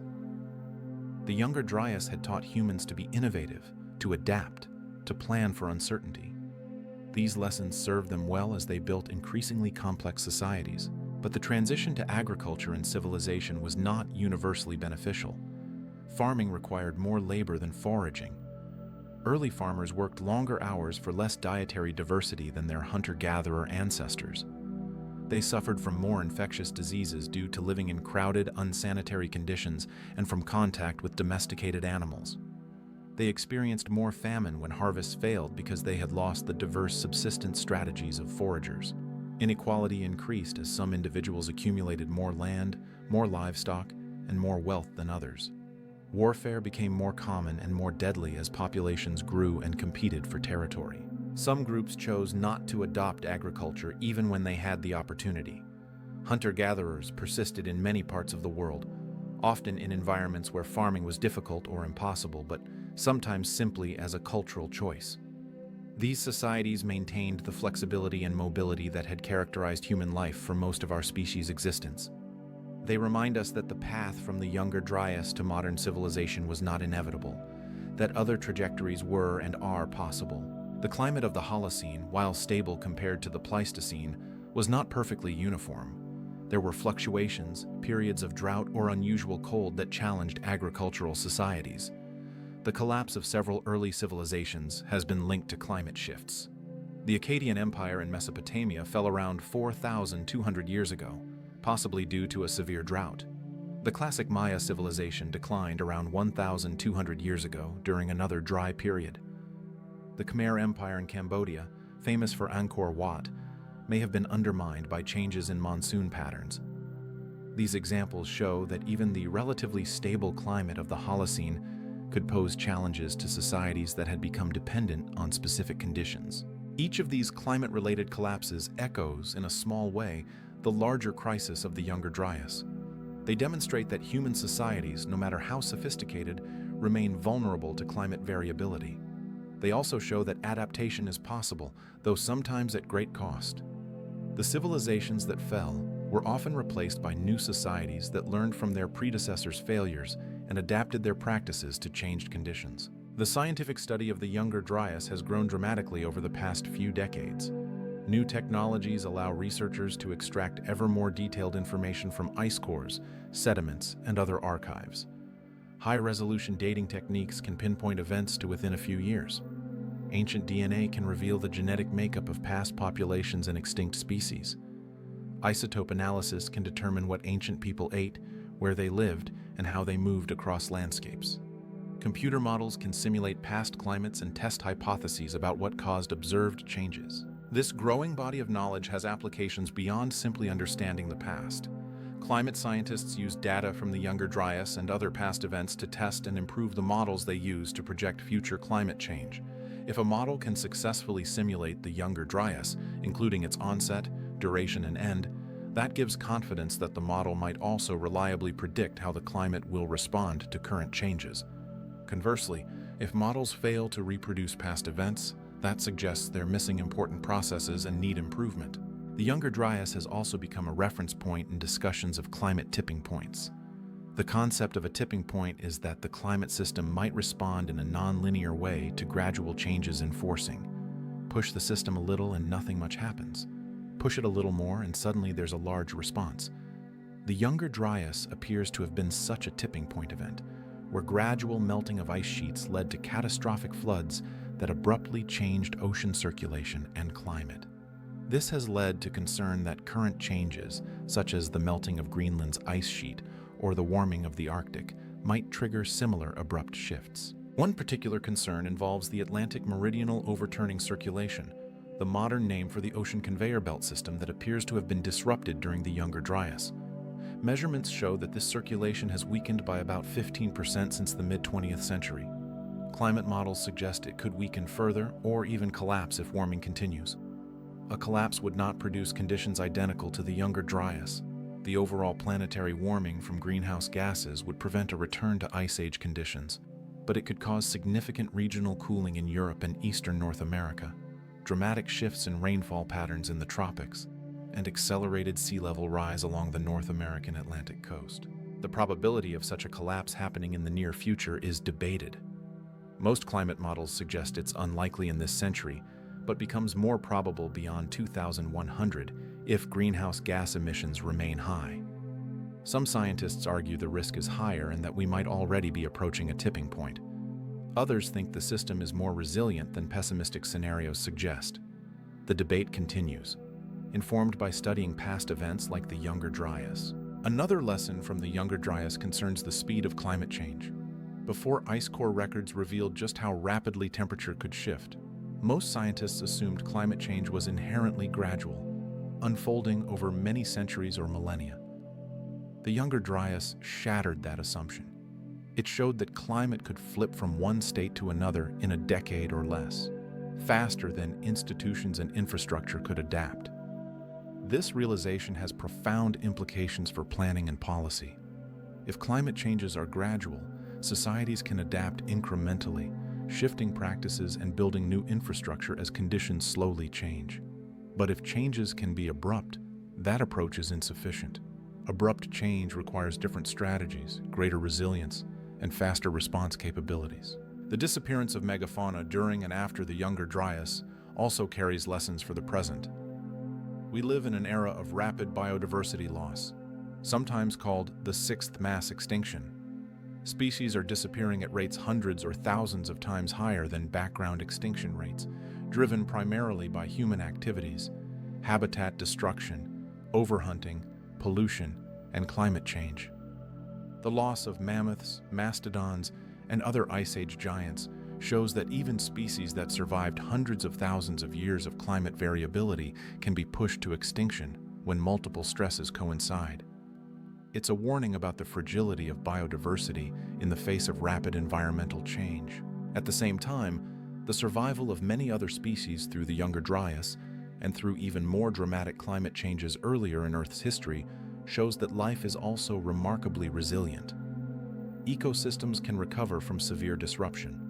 New species can evolve to fill empty niches.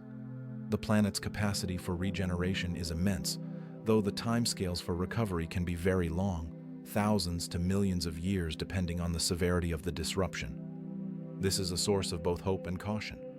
Hope because it suggests that life will endure even if we face severe environmental challenges. Caution because the recovery timescales are far longer than human civilizations persist, meaning that from our perspective, damage we cause might be effectively permanent. The role of human resilience and adaptability in surviving the Younger Dryas is perhaps the most inspiring aspect of the story. Our ancestors faced a world turned hostile with only Stone Age technology, yet they persevered.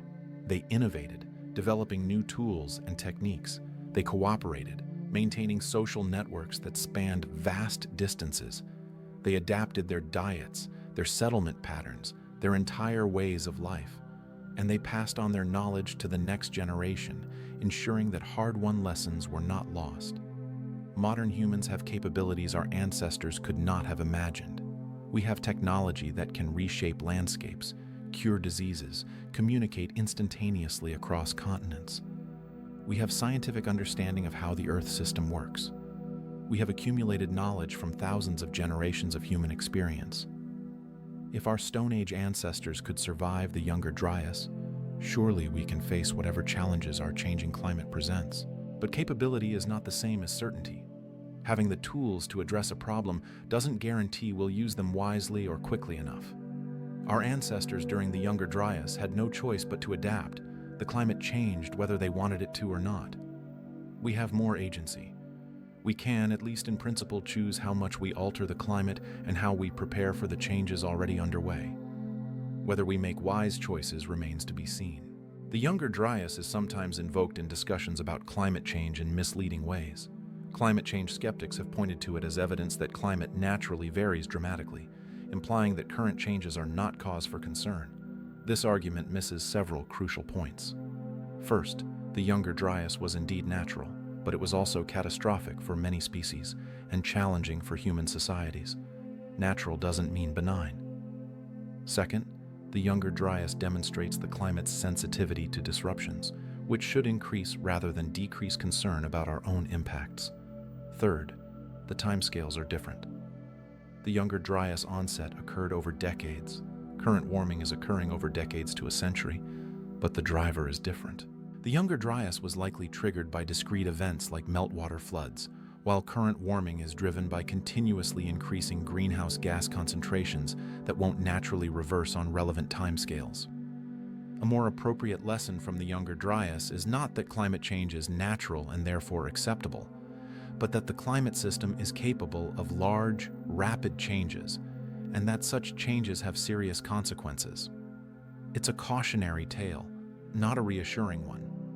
It shows us that the stable climate of the past 11,500 years, the foundation for all of human civilization, is not necessarily permanent. It can be disrupted, and if it is, the consequences will be profound.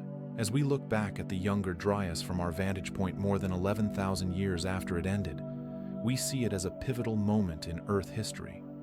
It was the last great climate convulsion before the Holocene, the final test before the dawn of civilization. The humans who endured it were transformed by the experience, emerging with new capabilities and new perspectives that would shape everything that followed.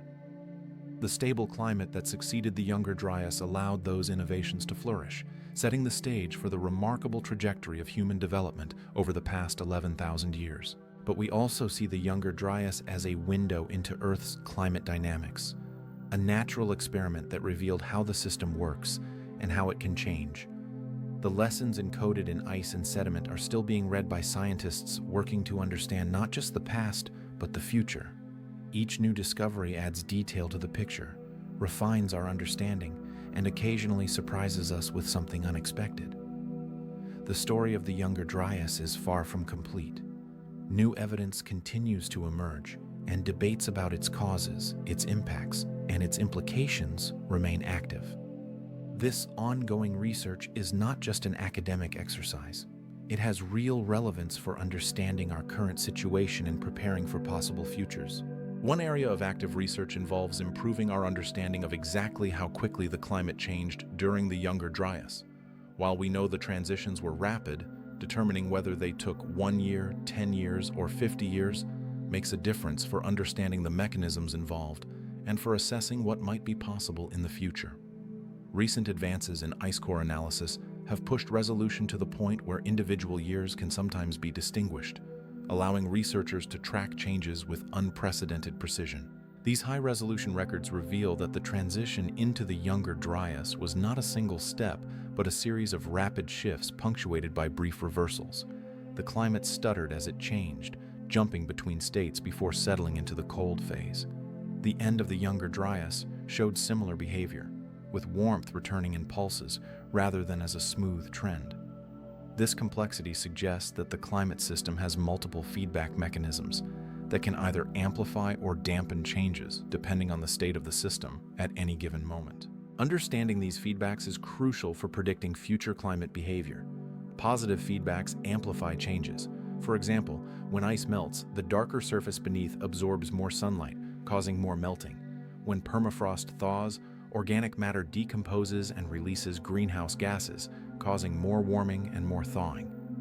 These positive feedbacks can cause relatively small initial changes to cascade into much larger effects.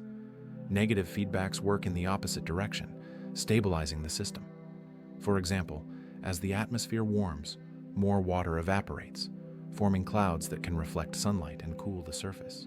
The balance between positive and negative feedbacks determines how sensitive the climate is to perturbations. During the Younger Dryas, positive feedbacks appear to have dominated, allowing rapid transitions. But there must have been negative feedbacks as well, otherwise the climate would have continued changing indefinitely rather than stabilizing in a new state.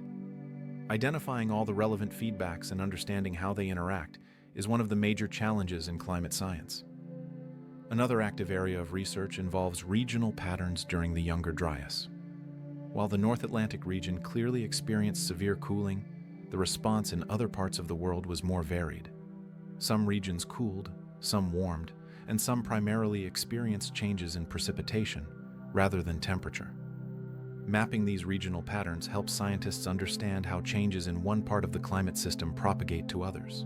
For example, when the Atlantic circulation weakened during the Younger Dryas, it didn't just affect temperatures in Europe and North America.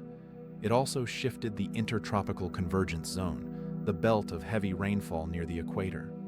This shift altered monsoon patterns in Africa and Asia, leading to drought in some regions and increased rainfall in others. Understanding these teleconnections, the ways distant parts of the climate system influence each other, is essential for predicting the full range of impacts from any climate change. The impact hypothesis remains controversial, but research continues on both sides. Supporters continue to find what they argue are signs of extraterrestrial materials in sediments from the Younger Dryas boundary. They've expanded their search to more sites around the world, finding similar signatures in diverse locations. They argue that this widespread distribution is difficult to explain except through an impact or airburst event. Critics continue to find alternative explanations for the evidence and to publish studies that fail to replicate the claimed detections of impact markers. The debate has become somewhat acrimonious at times, with accusations of poor methodology on both sides. Resolving this debate matters because it affects our understanding of Earth's vulnerability to cosmic impacts. If a relatively small comet or asteroid fragment really did trigger or contribute to the Younger Dryas, then Earth has experienced a significant impact event within the past 13,000 years, much more recently than the dinosaur-killing asteroid 66 million years ago. This would suggest that the risk of impacts is higher than some estimates indicate. It would also mean that we should take more seriously the potential for future impacts to cause not just local destruction, but global climate effects. On the other hand, if the Younger Dryas was not caused by an impact, then it demonstrates that internal Earth system processes alone can cause dramatic, rapid climate changes. In some ways, this is even more concerning because it means we don't need an external trigger like an asteroid to experience a climate catastrophe. The system can generate its own crises through the interaction of ice sheets, oceans, and atmosphere. The role of the Younger Dryas in driving human innovation, particularly the development of agriculture, is another area where research continues. The traditional narrative is that the Younger Dryas stress pushed some human groups, particularly the Natufians, toward more intensive management of wild plants, which eventually led to domestication. But some researchers have questioned this straightforward cause and effect relationship. They point out that not all groups responded to Younger Dryas stress by intensifying plant use. Some became more mobile instead, and domestication occurred in multiple regions at different times, not all of which experienced Younger Dryas conditions in the same way. The relationship between climate stress and agricultural origins may be more complex than a simple push from necessity.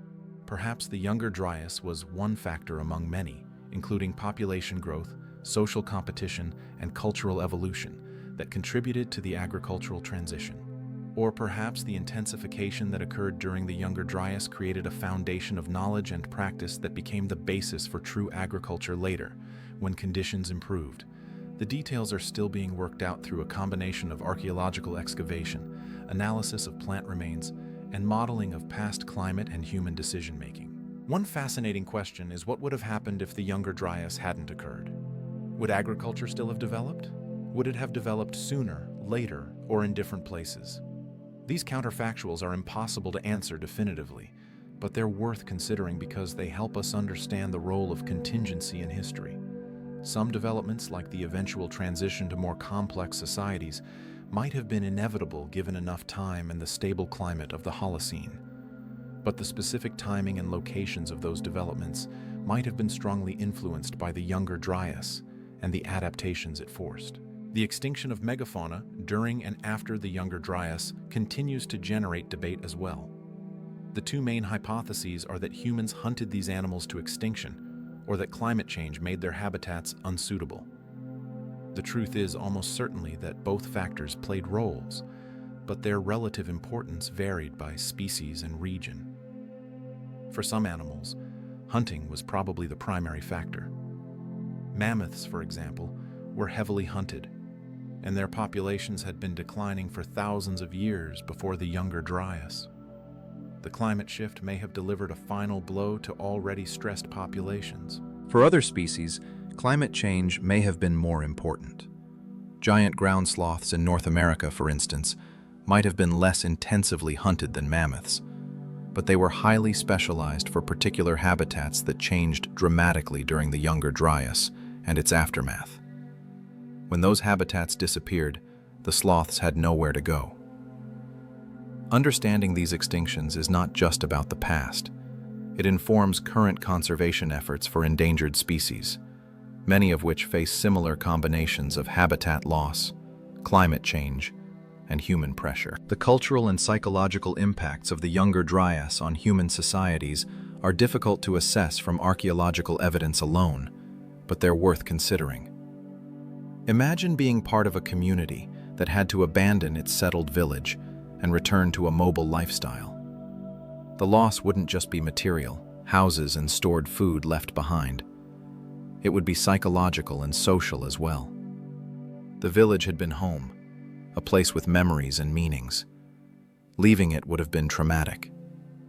Similarly, for groups that saw their primary prey species disappear, this wasn't just a practical problem, but potentially an identity crisis. How do you remain a mammoth hunter when there are no more mammoths? These psychological and cultural stresses might have driven innovation as much as the practical need for new subsistence strategies. When old identities and practices no longer work, people are forced to reimagine themselves and their place in the world. This creative destruction, painful as it must have been, may have opened possibilities that wouldn't have been explored otherwise. The stories told during and after the Younger Dryas, The myths and legends that helped people make sense of a changing world have been lost to time. But they undoubtedly played a role in how communities coped and adapted. Modern indigenous cultures, many of which maintain oral traditions stretching back many generations, sometimes preserve stories that might echo memories of dramatic climate changes. Stories of great floods, of worlds destroyed and renewed, of times when the sky was different or the animals were larger, appear in the mythologies of cultures around the world. While it's impossible to definitively link these stories to specific events like the Younger Dryas, the parallels are intriguing. They suggest that major environmental changes leave marks not just in sediments and ice, but in human memory and culture, passed down through generations even when the original context has been forgotten. The Younger Dryas also offers perspective on the current debate about the Anthropocene, the proposed new geological epoch defined by human impacts on Earth systems. Some scientists argue that the Anthropocene began with the agricultural revolution in the early Holocene, when humans started significantly altering landscapes through farming. Others date it to the Industrial Revolution and the massive increase in fossil fuel use. Still others point to the mid-20th century and the acceleration of nearly all measures of human impact. Regardless of when the Anthropocene is deemed to have started, the Younger Dryas marked the end of the Pleistocene and the beginning of the Holocene, the epoch that provided the stable conditions for human impacts to eventually reach planetary scales. In that sense, the Younger Dryas was a threshold event, separating the world of ice ages and hunter-gatherers from the world of climate stability and eventually civilization. Understanding this transition helps us appreciate both how far we've come and how dependent our current way of life is on conditions that have prevailed for less than 12,000 years, a tiny fraction of Earth's history. One of the most important insights from studying the Younger Dryas is the recognition that climate stability cannot be taken for granted. For most of the past 2 million years, during the Pleistocene, Earth's climate oscillated between glacial and interglacial periods. These oscillations were driven primarily by variations in Earth's orbit, the Milankovitch cycles, which changed the distribution of sunlight across the planet's surface. But superimposed on these orbital variations were shorter-term changes, including events like the Younger Dryas, that were driven by internal Earth system dynamics. The Holocene has been unusually stable compared to most of the Pleistocene. There have been variations, periods like the medieval warm period and the Little Ice Age, but nothing approaching the dramatic swings of earlier times. This stability has been a gift, allowing human population to grow from a few million at the end of the Younger Dryas to over 8 billion today, and enabling the development of complex agricultural systems, cities, and global trade networks that depend on predictable conditions. But stability is not permanence. The Earth system that gave us the stable Holocene is the same system that produced the chaotic Pleistocene and the abrupt Younger Dryas. The question is what maintains stability and what might disrupt it. Orbital cycles continue, though they currently favor moderate conditions. Internal dynamics of ice sheets and ocean circulation continue to operate. And now we've added a new factor: human alterations to the atmosphere and landscape, on scales large enough to influence the global climate system. Understanding the Younger Dryas and other past climate events is crucial for putting current changes in context. The warming we're experiencing now is faster than the natural warming at the end of the Younger Dryas, and it's driven by a different mechanism: increasing greenhouse gases rather than changing ocean circulation. But the Younger Dryas shows us that the climate system is capable of rapid, large changes, and that such changes have serious consequences for ecosystems and societies. It's a preview of what's possible, a reminder that the Earth system is dynamic and sometimes volatile. As scientists continue to study the Younger Dryas using ever more sophisticated methods, new details emerge that refine our understanding. Genetic studies of ancient populations provide information about how human groups moved and interacted during this period. Biomarker analysis of sediments reveals information about past ecosystems that pollen alone cannot provide. Improved climate models incorporate more processes and run at higher resolutions, allowing better simulations of past conditions and more confident predictions about the future. But there remain fundamental uncertainties. We still don't know with certainty what triggered the Younger Dryas. We don't fully understand all the feedbacks that caused the rapid transitions at its beginning and end. We can't predict with precision whether similar abrupt changes might occur in the future. These uncertainties are not failures of science.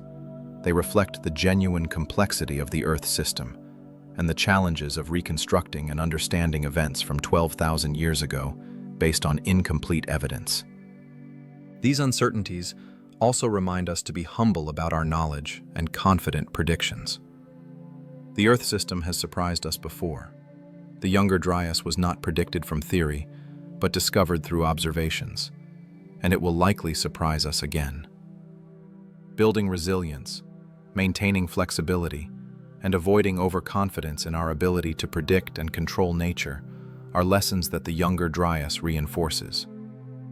Our ancestors survived by being adaptable, by maintaining diverse skills, and by cooperating across communities. These same qualities will serve us well as we face our own climate challenges. The Younger Dryas was a crucible that tested life on Earth, and particularly human societies. Those that emerged from it were changed, equipped with new capabilities and new perspectives. The stable climate that followed allowed those innovations to flourish, but the memory of instability, encoded in genes, in landscapes, and perhaps in stories, remained. That memory, brought to light by modern science, now serves as both a warning and a guide. A warning that stability is not guaranteed, that the climate can change rapidly and dramatically, and a guide showing that even in the face of severe challenges, adaptation is possible. Innovation can emerge from adversity, and the human capacity for resilience is profound. As we stand at our own moment of climate transition, facing changes driven not by natural processes but by our own activities, the Younger Dryas offers perspective. It shows us what the Earth system is capable of. It shows us how life responds to dramatic change.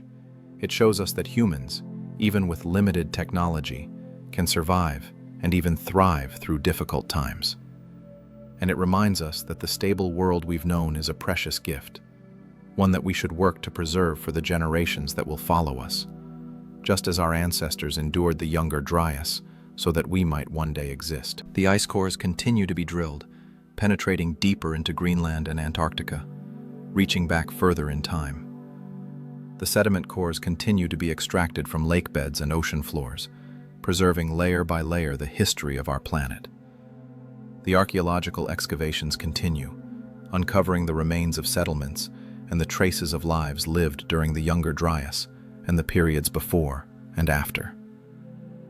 Each piece of evidence adds to the story, sometimes confirming what we thought we knew, sometimes surprising us with something new. The Younger Dryas is not a closed chapter, but an ongoing investigation, a mystery that yields its secrets slowly to persistent inquiry.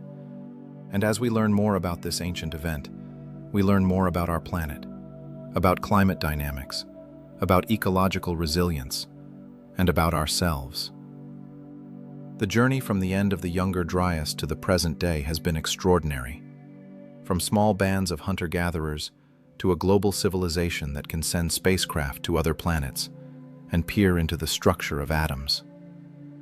But that journey began with survivors, with people who faced a world turned suddenly harsh and found ways to endure. We are their descendants, carrying their genetic legacy and building on foundations they laid. The challenges we face are different from theirs, but the fundamental human qualities that saw them through, ingenuity, cooperation, adaptability, and hope, remain as vital now as they were then. The Younger Dryas reminds us where we came from, what we're capable of, and what's at stake as we navigate our own uncertain climate future. The end of the Younger Dryas marked more than just a return to warmth. It represented a fundamental shift in Earth's trajectory, a transition from the ice-dominated world of the Pleistocene to the warmer, more stable conditions of the Holocene. This transition set the stage for everything that would follow, but it didn't happen uniformly across the planet. Different regions experienced the warming in different ways and on different timescales, creating a complex mosaic of environmental changes that shaped how human communities adapted and developed. In the high latitudes of the northern hemisphere, the changes were most dramatic. Greenland, which had been locked in severe cold throughout the Younger Dryas, warmed rapidly. The ice core records show temperature increases that were both sharp and sustained. Glaciers that had been stable or advancing for over a millennium resumed their retreat. Sea ice that had extended far south during the Younger Dryas pulled back toward the Arctic. The biological productivity of northern waters increased as warming brought nutrients to the surface and extended the growing season for phytoplankton, the microscopic plants that form the base of marine food webs. On land, the transformation was equally striking. Tundra vegetation that had dominated northern landscapes began to give way to shrubs and then to trees. The process happened in waves, with pioneer species like birch and willow moving in first, followed by conifers like spruce and pine, and eventually by deciduous trees like oak and elm in more temperate regions. This wasn't just a visual change. Each type of vegetation supported different animal communities, altered soil chemistry, and changed how the land interacted with the atmosphere. The tree line, the boundary beyond which trees cannot grow due to cold temperatures and short growing seasons, moved northward at a pace that can seem almost impossible when measured in ecological time. Studies of pollen in lake sediments show that in some regions, forests advanced at rates of several hundred meters per year. Over centuries, this meant that landscapes were completely transformed. Places that had been open tundra became dense forest. Animals had to move, adapt, or disappear. For the large herbivores that had thrived in tundra conditions, the advancing forests presented challenges. Reindeer and caribou, which prefer open landscapes where they can see predators approaching and where their favored lichens grow, were pushed northward. Muskox, which had ranged far south during the Younger Dryas, retreated to the high Arctic, where they remain today. These movements weren't just geographical shifts. They represented fundamental changes in the ecosystems that had existed for over 1,000 years. The human communities that had specialized in hunting tundra animals faced difficult choices. Some groups followed the herds north, maintaining their traditional ways of life in increasingly restricted territories. Archaeological evidence from northern Scandinavia, for example, shows continuous occupation by reindeer hunters who tracked the animals into the Arctic. Other communities adapted to the changing landscape, learning to hunt forest animals, developing new techniques for catching fish in the rivers that now flowed through wooded valleys, and exploiting the diverse plant resources that forests provided. In Europe, the warming brought prosperity to many regions. The forests that expanded across the continent provided abundant resources: deer, wild boar, and smaller game for hunting, nuts, berries, and edible plants for gathering, and wood for tools, construction, and fuel. Rivers filled with fish. Wetlands expanded in lowland areas, creating highly productive environments rich in waterfowl, fish, and aquatic plants. Archaeological sites from the early Holocene in Europe show evidence of increasing population density and more permanent settlements. This was the time of the Mesolithic, the Middle Stone Age, a period when European hunter-gatherers developed sophisticated technologies for exploiting diverse resources. They built specialized fish traps in rivers, constructed boats for fishing and transport, and developed complex projectile weapons. Some communities began to manage the landscape more actively, using fire to maintain clearings that attracted game animals and encouraged the growth of useful plants. These practices would later ease the transition to agriculture when farming techniques arrived from the Near East. The Near East itself was undergoing its own transformation. As the Younger Dryas ended, the climate that had made wild cereals unreliable became more favorable again. But the communities that had survived the cold period had changed. They had developed techniques for managing plants more intensively, for storing seeds, for protecting favored patches from animals. When conditions improved, these practices didn't disappear. Instead, they intensified further. Within a few centuries of the Younger Dryas ending, true domesticated crops appeared. Wheat and barley with larger seeds and stalks that didn't shatter when ripe. The site of Göbekli Tepe in what is now Turkey provides a fascinating glimpse into this transitional period. Built around 11,000 years ago, just after the Younger Dryas ended, it consists of massive stone pillars arranged in circles, carved with images of animals. The site required enormous labor to construct, suggesting a level of social organization and cooperation beyond what typical hunter-gatherer bands could achieve. Yet there's no evidence of permanent settlement at the site itself. It appears to have been a ceremonial center, a place where multiple groups gathered periodically for rituals and feasting. Göbekli Tepe challenges simple narratives about the agricultural revolution. It shows that complex social organization and monumental construction could precede rather than follow the adoption of farming. The people who built it were still hunter-gatherers, or at most very early farmers, yet they were capable of planning and executing ambitious projects. This suggests that the end of the Younger Dryas unleashed human creative potential in ways that extended beyond just subsistence strategies. With more reliable resources and stable climate conditions, communities had the surplus time and energy to invest in cultural and religious expressions. In East Asia, the end of the Younger Dryas coincided with important developments in human societies as well. Along the rivers of northern China, communities were experimenting with the cultivation of millet, a hardy grain well suited to the region's climate. In the south, along the Yangtze River, rice was being brought under cultivation. These early farming efforts were small-scale at first, supplements to continued hunting and gathering rather than replacements for them. But they represented the beginning of agricultural systems that would eventually support some of the world's largest populations. Japan, isolated from the Asian mainland by rising seas, developed a distinctive culture during this period. The Jomon people, named after the cord-marked pottery they produced, were sophisticated hunter-gatherers who lived in permanent villages, relied heavily on marine and forest resources, and developed some of the world's earliest pottery.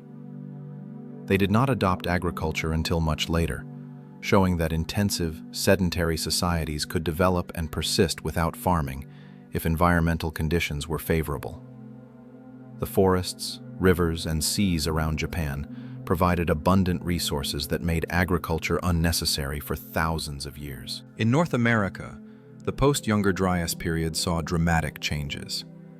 The megafauna extinctions that had begun during the Younger Dryas continued, and by 10,000 years ago, most of the giant mammals were gone. The Clovis culture had disappeared, replaced by a diversity of regional traditions. In the Great Plains, people hunted the bison herds that became the dominant large herbivore after mammoths and other megafauna vanished. Along the coasts, communities developed sophisticated maritime economies, harvesting salmon, shellfish, and marine mammals. In the forests of the East, deer hunting and nut gathering became the foundation of subsistence. This regional diversification reflected the new ecological reality. The Pleistocene had been characterized by relatively uniform environments, vast grasslands and tundra supporting similar animal communities across enormous areas. The Holocene brought more diverse environments, forests, grasslands, wetlands, and coastlines, each with their own characteristic resources. Human groups adapted to this diversity by developing specialized knowledge and technologies suited to local conditions. This localization would have lasting impacts on cultural development, creating the diversity of Native American societies that would exist at the time of European contact thousands of years later. In South America, the end of the Younger Dryas brought changes that are less well documented, but equally significant. The Amazon basin, which had been drier and more open during glacial periods, became wetter and more forested. The high Andes remained cold, but became more hospitable as the climate stabilized. Communities began developing the agricultural systems that would eventually produce potatoes, quinoa, and many other crops. Along the coast, maritime cultures flourished, taking advantage of the incredibly rich fishing grounds created by cold ocean currents upwelling along the South American Pacific coast. Africa experienced complex changes as the Younger Dryas ended. In North Africa, the strengthening of monsoons brought increased rainfall, turning much of the Sahara green. This African humid period created lakes and rivers across what is now desert. Archaeological and genetic evidence suggests that human populations expanded into these newly habitable areas, bringing with them cattle herding traditions that may have originated elsewhere. For several thousand years, the Sahara was home to pastoral communities who left behind rock art depicting cattle, giraffes, and scenes of daily life in a landscape very different from today's desert. South of the Sahara, in the forests and savannas of sub-Saharan Africa, human populations continued the ways of life that had characterized the region for tens of thousands of years. The stable conditions of the Holocene allowed population growth and cultural development, but the transition to agriculture happened more slowly than in some other regions. This was partly because African ecosystems were still rich enough in wild resources that farming wasn't necessary, and partly because the native plants and animals of Africa were in some cases more difficult to domesticate than those found elsewhere. Australia and the Pacific Islands present yet another pattern. Australia had been isolated from the Asian mainland for many thousands of years, and its indigenous peoples had developed highly effective strategies for living in the continent's diverse environments. The end of the Younger Dryas brought some climate changes to Australia, shifts in rainfall patterns and temperature, but these were less dramatic than in the Northern Hemisphere. Aboriginal Australians continued their sophisticated land management practices, using fire to maintain certain types of vegetation and to facilitate hunting. They never adopted agriculture in the traditional sense, though they managed plant resources intensively. The Pacific Islands were being settled during this period as seafaring peoples spread eastward from Southeast Asia. Rising sea levels had separated many islands that had been connected during the Pleistocene, but they had also created new island chains and coastal environments. The colonization of the Pacific would continue for thousands of years, eventually reaching even the most remote islands. These migrations represented extraordinary feats of navigation and adaptation, as people learned to survive on tiny islands far from any continent. The global picture that emerges from this period is one of tremendous diversity. The end of the Younger Dryas didn't produce a single human response, but rather a multitude of adaptations shaped by local environments, cultural traditions, and historical contingencies. In some places, agriculture appeared quickly. In others, it developed slowly or not at all. Some societies became more sedentary, others remained mobile. Some developed complex hierarchies, others remained relatively egalitarian. The common thread was the stable, warm climate that made all these different pathways possible. This stability was remarkable.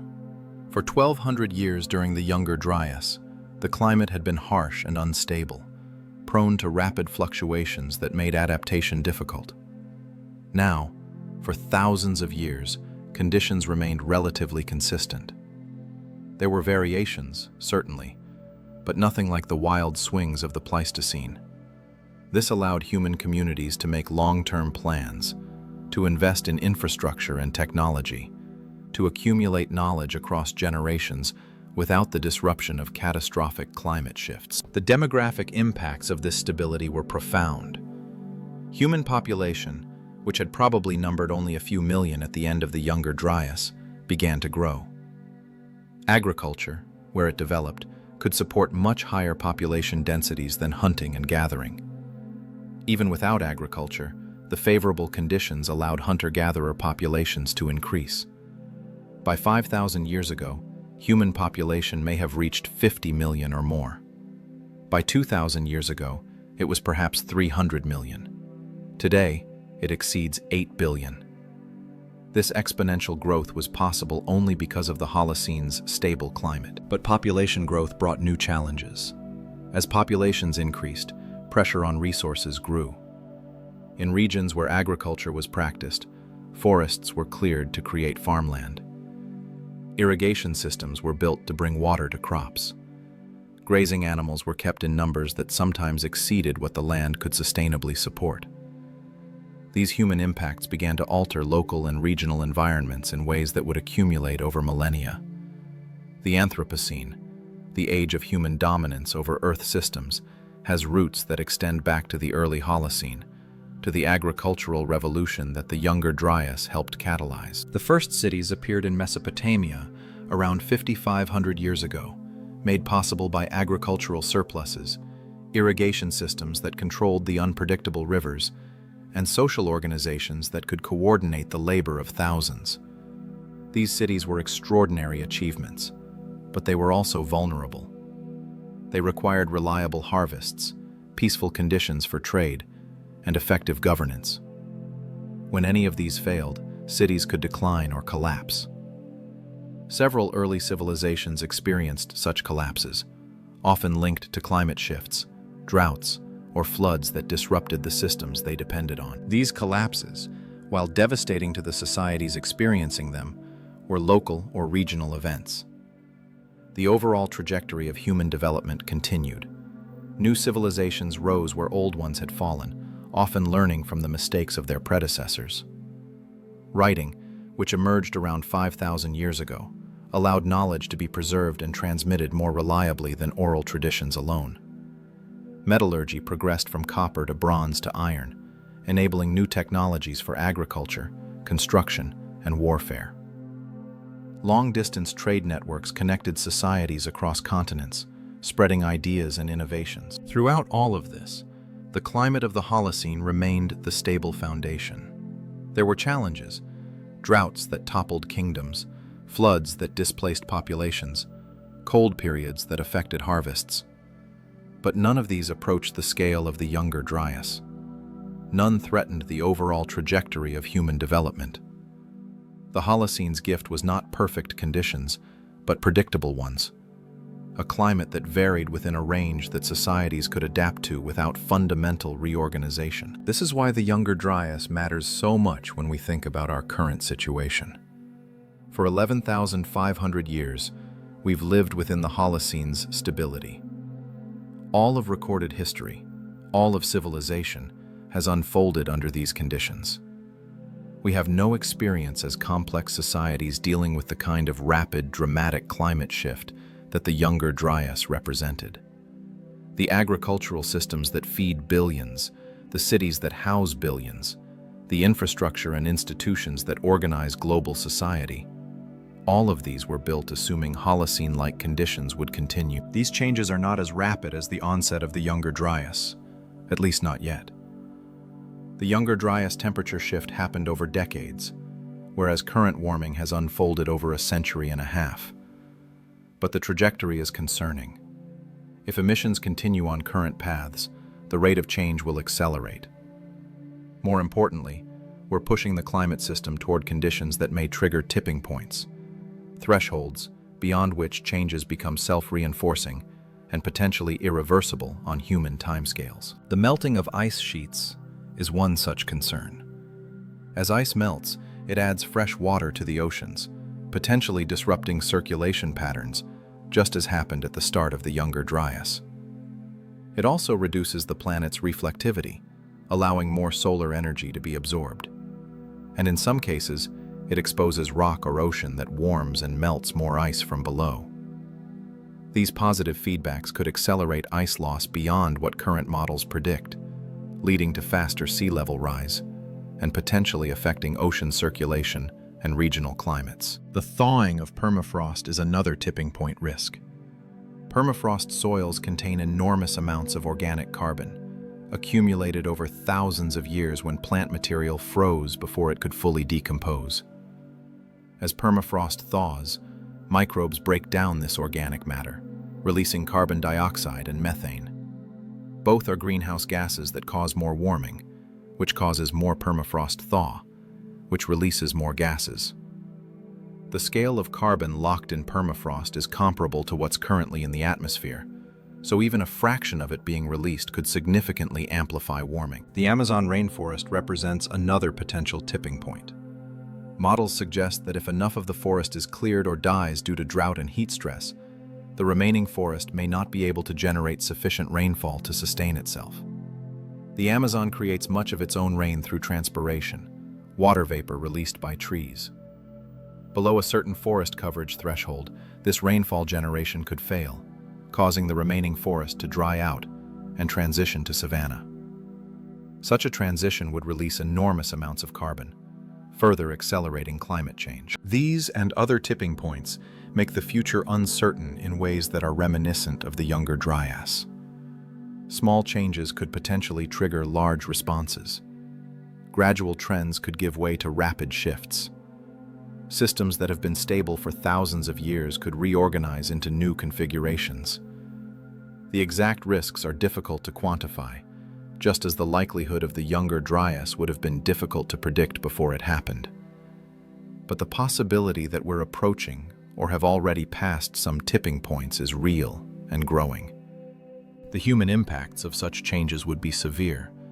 Agricultural systems optimized for current conditions would face new challenges. Water resources would shift as precipitation patterns change and glaciers that feed rivers disappear. Coastal cities would be threatened by rising seas. Extreme weather events, heat waves, droughts, floods, and storms would become more frequent and intense. Millions or billions of people might need to relocate as some regions become uninhabitable. The potential for conflict over diminishing resources would increase. The stable conditions that allowed civilization to flourish would be replaced by instability that tests our institutions and infrastructure. Yet the story of the Younger Dryas also offers hope. Our ancestors faced a climate crisis with only Stone Age technology, and they survived. They adapted, innovated, and eventually thrived. We have advantages they lacked. We have scientific understanding of what's happening and why. We have technologies that can reduce emissions and help us adapt to changes. We have global communication networks that allow rapid sharing of information and solutions. We have the accumulated knowledge of thousands of generations of human experience. The question is whether we'll use these advantages wisely and quickly enough. The lessons from the Younger Dryas are clear. First, climate can change rapidly, faster than we might intuitively expect.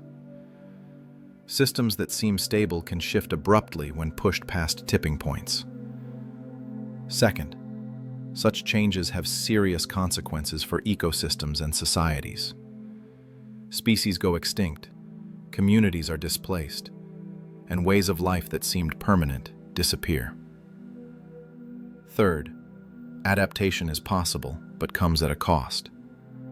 Our ancestors adapted to the Younger Dryas, but many people suffered and died in the process, and the world that emerged was fundamentally different from what came before. Fourth, diversity and flexibility are crucial for resilience.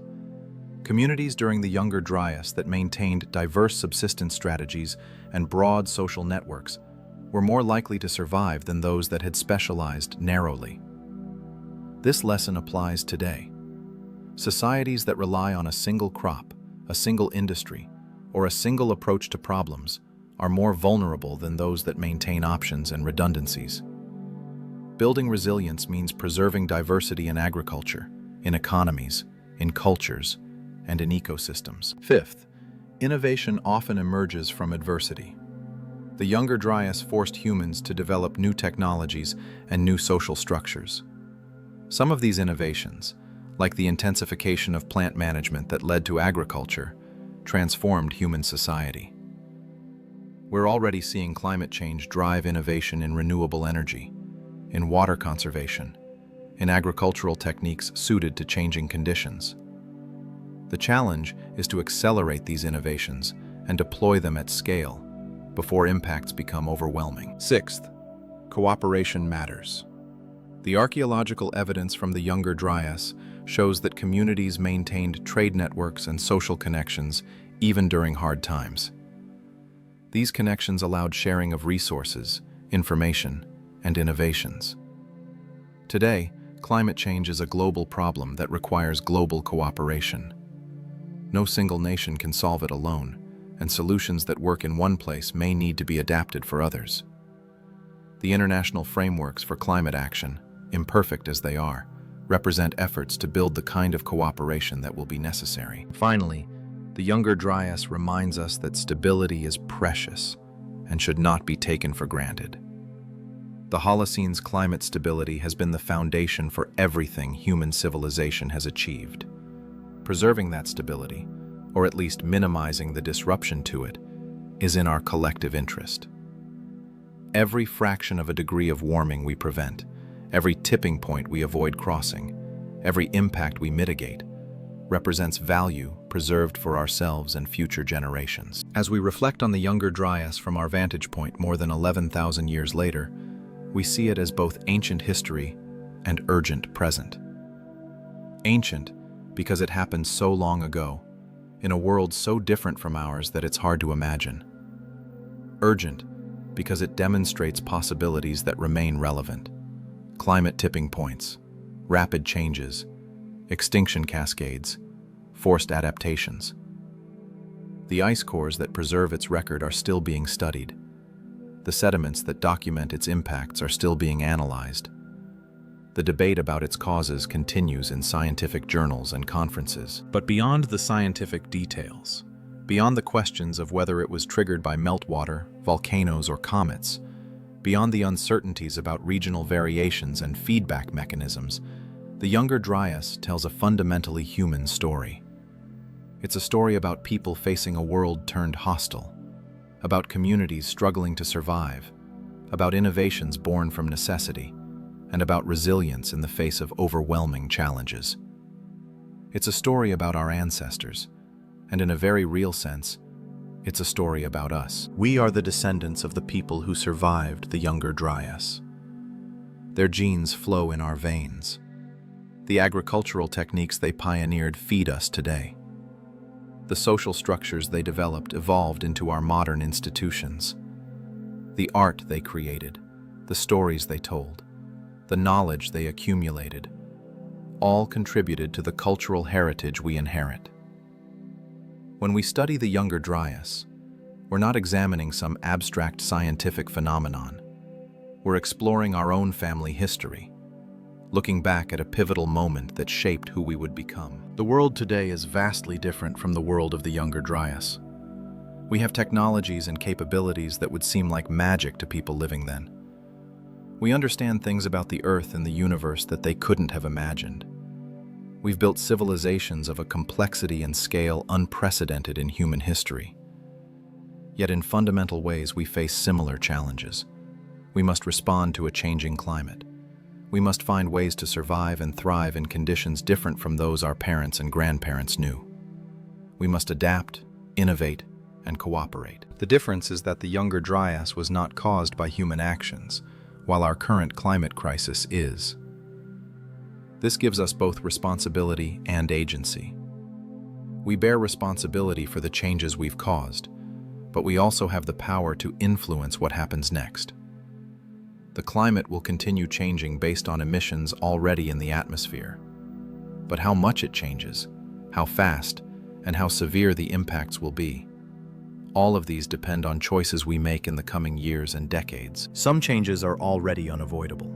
Sea levels will continue rising for centuries even if emissions stopped today, due to the thermal expansion of warming oceans and the slow response of ice sheets. Weather patterns have already shifted, and ecosystems are already being disrupted. The challenge now is to limit further change, to adapt to the changes we can't prevent, and to help vulnerable communities and ecosystems cope with impacts already underway. This is what climate scientists mean when they talk about mitigation and adaptation. Mitigation reduces future change. Adaptation helps us live with change that's happening. The Younger Dryas shows us what's at stake. If we fail to limit climate change, if we allow the Earth system to be pushed past tipping points, the consequences could be severe and long-lasting. Not as immediately dramatic as the Younger Dryas, perhaps. We won't see temperature drops of 10 degrees in a decade, but potentially just as disruptive to civilization. Agricultural systems could fail in some regions. Water resources could become unreliable. Coastal cities could be abandoned to rising seas. Mass migrations could overwhelm borders. Conflicts over resources could escalate. The stable foundation that the Holocene provided for 11,500 years could crumble, and with it, much of what we've built. But the Younger Dryas also shows us that humans are capable of extraordinary things when necessary. We can adapt to new conditions. We can develop new technologies. We can reorganize societies to meet new challenges. We can endure hardships and emerge on the other side with new capabilities. The people who lived through the Younger Dryas didn't just survive. They laid the groundwork for the agricultural revolution and everything that followed. In the depths of crisis, they planted the seeds of future flourishing. We have the opportunity to do something our ancestors during the Younger Dryas could not. We can understand what's happening while it's happening. We can choose, at least to some degree, what kind of future we create. We can act before catastrophe rather than only reacting after. The scientific understanding, the technological capabilities, and the global awareness that allow us to recognize climate change as a problem also give us tools to address it. Whether we use those tools effectively is the central question of our time. As the sun sets on another day, somewhere in the world, scientists are drilling into ice, extracting cores that will reveal more about the Younger Dryas. Elsewhere, archaeologists are excavating sites that will show how ancient people lived during that time. Climate modelers are running simulations, testing hypotheses about what triggered the cooling and what ended it. Policymakers are negotiating agreements on emissions reductions. Engineers are developing new renewable energy technologies. Farmers are adapting their practices to changing conditions. Communities are preparing for sea level rise, for water scarcity, for heat waves and storms. All of these efforts connect back to that ancient event, to the Younger Dryas and the lessons it teaches. The ice cores tell us how quickly climate can change. The archaeological sites show us how humans responded. The models help us understand the mechanisms and predict future possibilities. The policies, technologies, and adaptations are our response to what we've learned. The Younger Dryas is not just history. It's a living presence in current efforts to understand and address climate change. Tonight, as you drift towards sleep, perhaps you can imagine that world 12,000 years ago. The cold winds blowing across landscapes that had been warming. The families huddled around fires, sharing stories and planning for uncertain tomorrows. The hunters tracking reindeer across tundra, using skills passed down through generations. The gatherers learning which plants could sustain them when familiar resources failed. The children learning from elders, preparing to face challenges their teachers could only partially anticipate. Those people were not so different from us. They loved, they feared, they hoped. They cared for their families and their communities. They looked at the sky and wondered about their place in the world. They told stories to make sense of change and to preserve knowledge for the future. And they endured.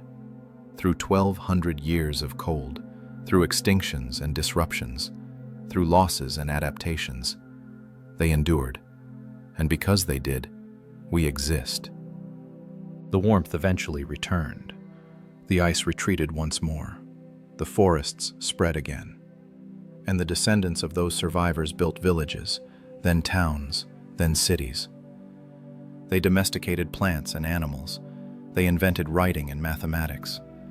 They created art and music. They explored every corner of the planet and eventually ventured beyond it. All of human achievement since the Younger Dryas, all of civilization, all of recorded history, stands on the foundation of their survival. Now we face our own climate transition, different in its causes but potentially similar in its magnitude. We have advantages our ancestors lacked, but we also have more to lose. The question is not whether we'll survive as a species. Humans are too adaptable and too widespread for climate change to cause our extinction. The question is, what kind of world we'll inhabit, how much we'll lose along the way, and what we'll preserve for those who come after us. The Younger Dryas cannot tell us exactly what will happen next. Every moment in history is unique, shaped by specific circumstances that never repeat exactly. but it can tell us what's possible, how quickly things can change, how much is at stake, and what humans are capable of when tested. It's a reminder, written in ice and stone, that climate matters, that stability is precious, and that adaptation, while possible, comes at a cost. As this journey through time draws to a close, as we return from 12,000 years ago to the present, the connection between past and future becomes clear. The Younger Dryas was a bridge, connecting the Ice Age world of the Pleistocene to the stable warmth of the Holocene. It tested life on Earth, particularly human societies, and those that emerged from it were transformed. Now we stand at another bridge, connecting the stable Holocene to whatever comes next. The choices we make will determine what that future looks like, and what stories future generations tell about our time. The ice still holds secrets. The sediments still have stories to tell. The archaeological sites still yield new discoveries. The Younger Dryas continues to teach us, if we're willing to listen. If we're willing to learn from those ancient survivors who faced a world turned suddenly cold and found ways to endure. Their legacy lives in us, in our capacity to adapt, to innovate, and to hope even in difficult times. And so, as you rest tonight, take comfort in this. Humans have faced climate crisis before. We've endured, we've adapted, we've emerged from hard times with new knowledge and new capabilities. The challenges ahead are real and serious, but so is our capacity to meet them. The Younger Dryas reminds us of both, the danger and the possibility. It's up to us to learn from that ancient lesson and to write the next chapter of the human story with wisdom, courage, and care for the world we inhabit and the generations yet to come. The wind blows across the ice, as it has for thousands of years. The sediments settle, layer by layer, preserving today for some future scientist to discover. The Earth spins on, carrying us all through space and time. And somewhere, someone is studying the past to understand the future, drawing connections across millennia, finding hope in resilience, and working to preserve the stability that makes all our lives possible. The story of the Younger Dryas is the story of Earth's climate, of life's resilience, and of human adaptation. It's a story that began 12,800 years ago and continues today. It's a reminder of where we've been, a warning about what's possible, and a testament to what humans can achieve when we face our challenges with courage, creativity, and cooperation. It's ancient history and urgent present. It's scientific puzzle and human drama. It's the past illuminating the future. And now, as the story settles into silence, as the images of ice and tundra fade, as the voices of those ancient survivors quiet into memory, we're left with the most important question. What will we do with what we've learned? How will we honor the resilience of our ancestors by showing our own? How will we respond to our moment of climate transition? The Younger Dryas can't answer these questions for us, but it can remind us that how we answer matters, for ourselves, for our children, and for all the generations who will follow in the long arc of human time. Rest well, knowing that humans have faced darkness before and found light. Sleep deeply, knowing that adaptation is in our nature. And wake tomorrow, ready to be part of the answer, part of the solution, part of the continuing story of human resilience in a changing world. The Younger Dryas has taught us well, if only we have the wisdom to remember and the courage to act. Good night.